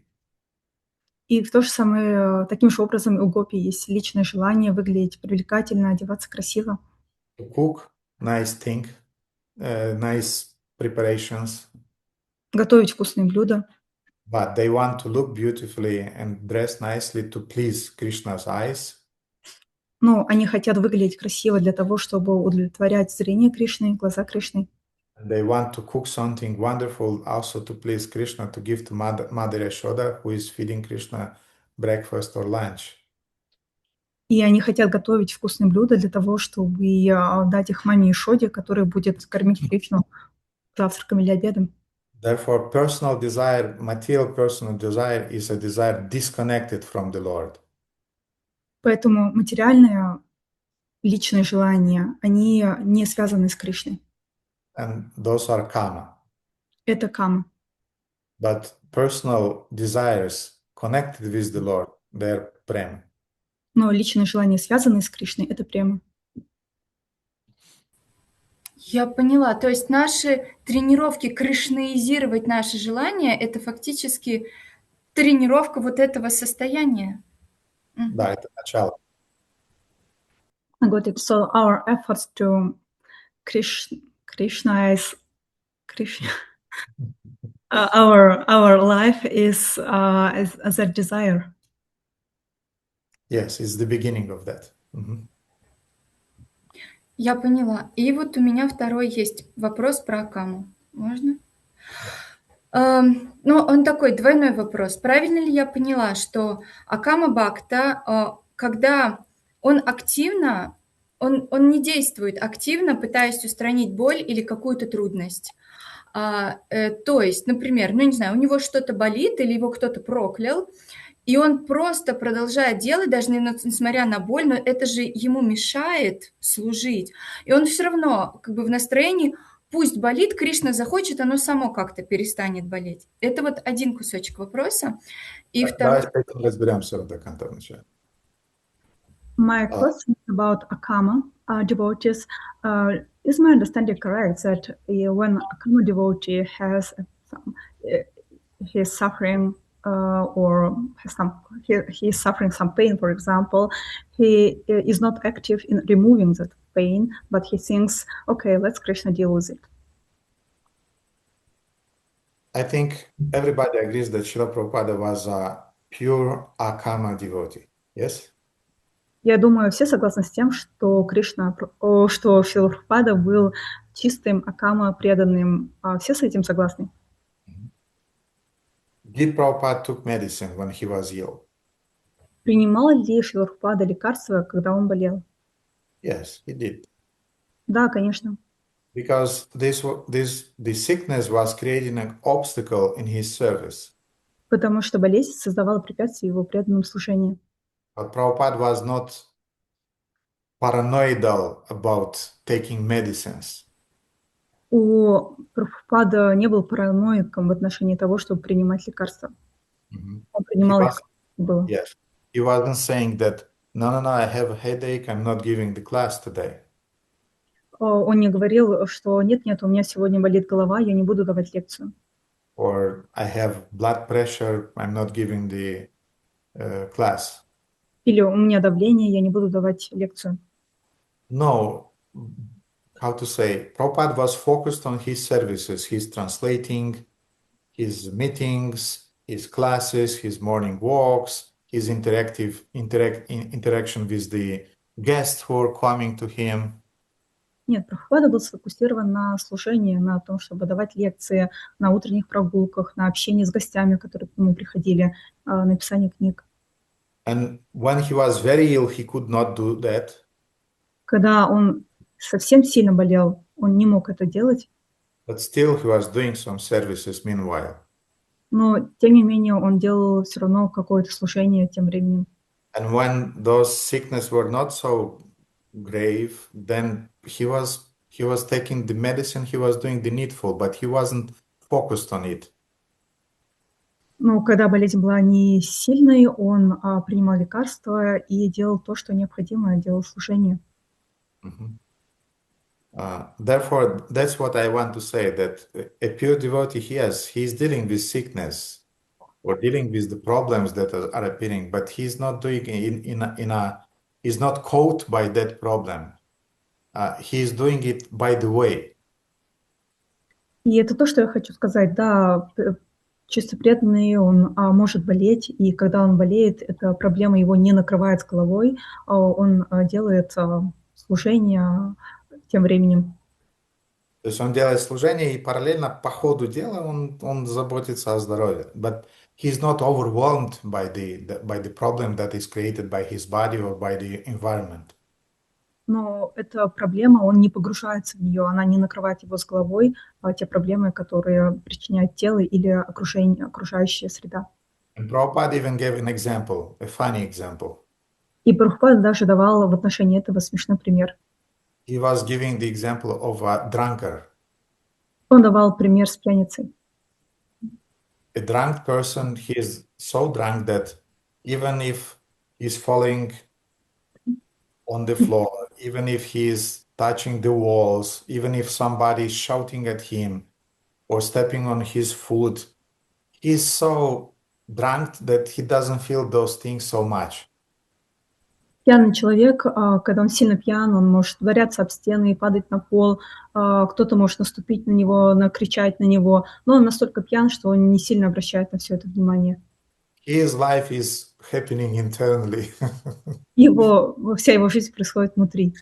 That's a whole world inside there. Something is happening in the mode of ignorance, of course. Там целый мир внутри него разворачивается, что-то происходит, конечно, в гуне невежества. And he inside is talking with somebody, he's laughing, he's crying. You know, drunk people, they manifest a lot of emotions like that. Внутри они с кем-то разговаривают, смеются, плачут. Ну, вы знаете, пьяных людей, они проявляют такого рода эмоции. So in the same way, when a devotee is drunk with Krishna consciousness, with bhava, he is on the level of bhava bhakti, on the level of prema bhakti, then he is switching between three types of consciousness. Таким же образом, когда преданный пьян Кришны, то есть он находится на уровне бхава бхакти, према бхакти, он переключается между тремя состояниями.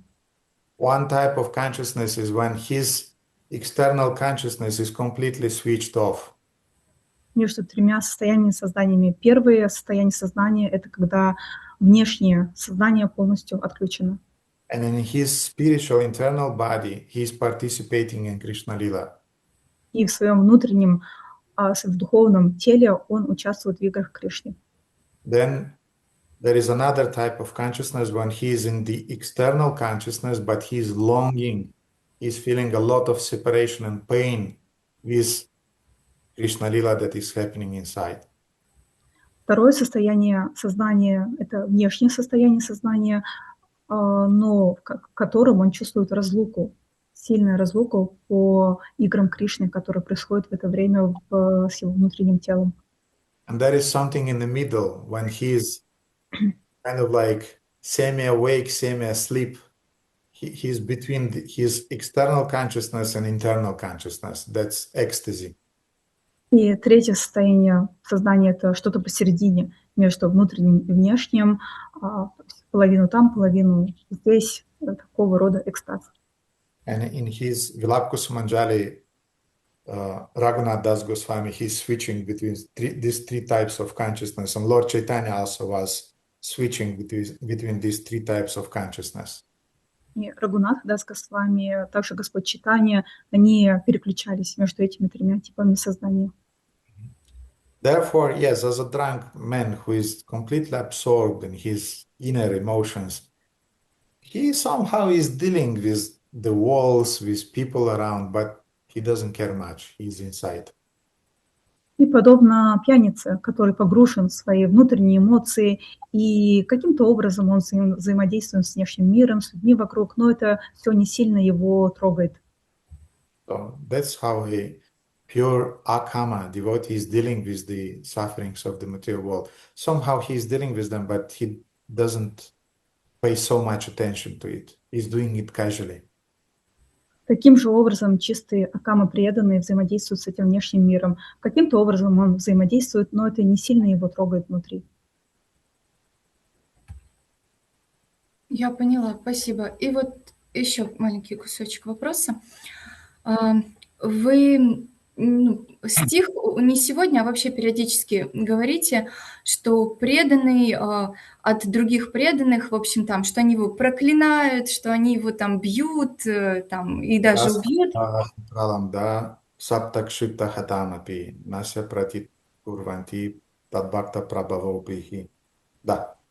Вот, да, вот это. Правильно ли я понимаю, что настроение здесь речь о том, что ты не обижаешься, ты не злишься, не сердишься, понимаешь, что в этой жизни или в прошлой это заслужено, но тем не менее ты что-то делаешь с последствиями этих действий или нет? Или это предание настолько, что вот, тебя сейчас собираются убить, хорошо, пусть убивают. Или все-таки что-то...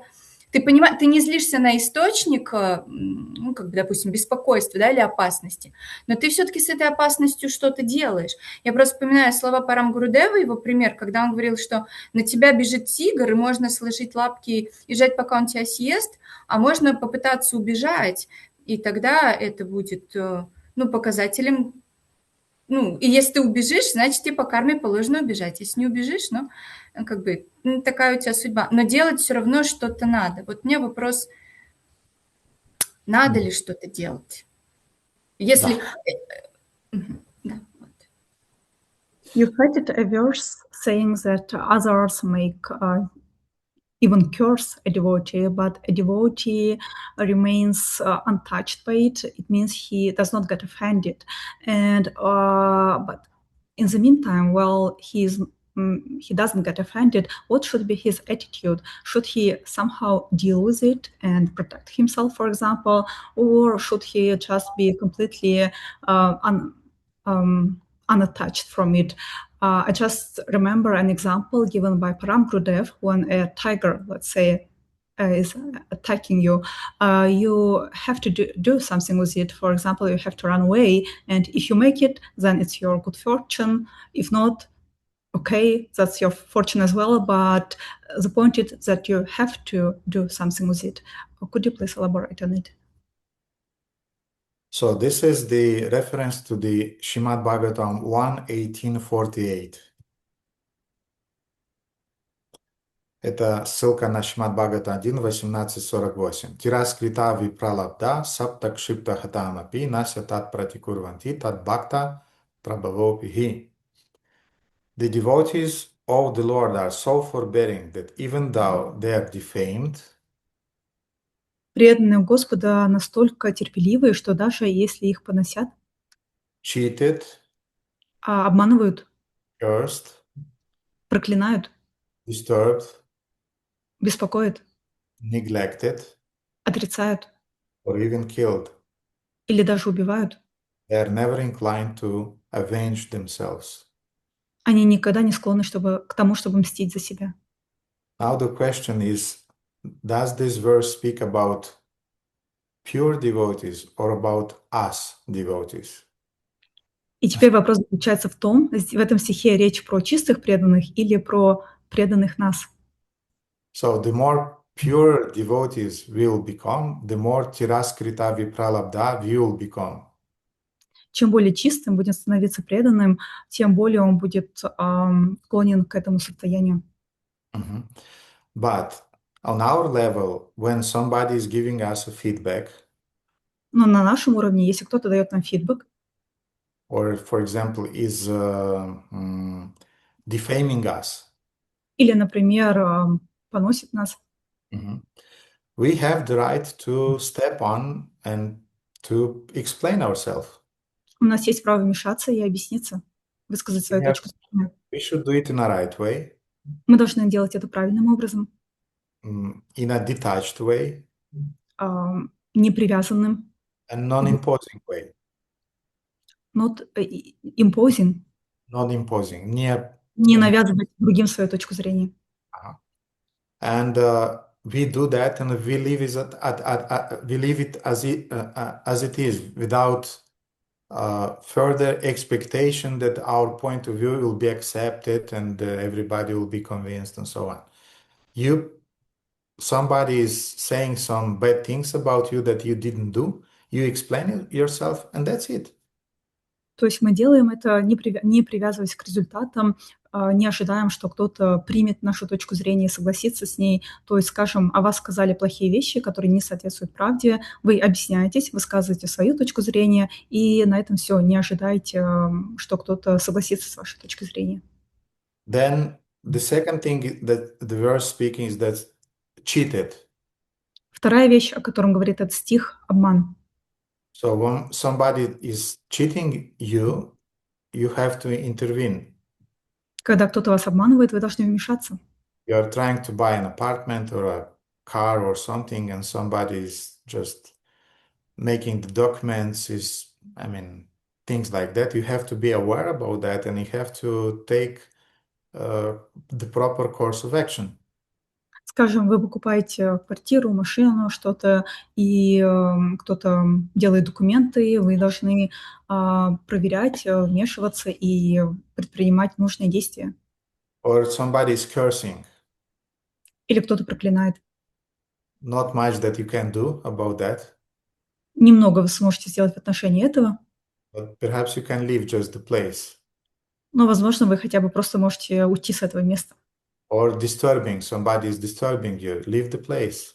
Или кто-то вас беспокоит, просто уйдите с этого места. Or if somebody is neglecting you, или кто-то отрицает вас. Take shelter of those devotees who are accepting you. Примите прибежище у тех преданных, которые принимают вас. And if somebody is trying to kill you, just run away. Если кто-то вас пытается убить, определенно убегайте. When you will be on the level of that drunk Mahabhagavata devotee, this verse will be applied to you. Когда вы будете на уровне этого, в кавычках, пьяного Махабхагаваты, тогда этот стих будет про вас. But meanwhile, you have to be practical and you have to deal with the life situation in a practical way. Но тем временем вам нужно быть практичными и действовать в мире практично. So we'll have to use our intelligence. То есть нам нужно использовать свой интеллект. But what we can do on our level that is described in this verse. Но что мы можем делать уже сейчас на своем уровне, и то, что описано в этом стихе, And what we should do on our level that is described in this verse. И что мы должны делать на своем уровне, то, что описано в этом стихе. We should not retaliate. Мы не должны жаждать мести, We мстить. should not punish people for the stupid things that they did for us. Мы не должны наказывать людей за те глупости, которые они совершили в отношении нас. We should not reply to the envy with the envy. Мы не должны отвечать завистью на зависть. Most often we'll have just to avoid, we'll have to leave the place. В большинстве случаев нам нужно будет просто уйти, оставить это место. Я поняла. Спасибо большое, Гурудев. Стало максимально чисто и понятно. Спасибо. Okay, спасибо за хороший вопрос. Okay, dear devotees, it's late, and I think it's time to finish. I'll show you the deities, and we'll finish the program. Туласи, смотри внимательно.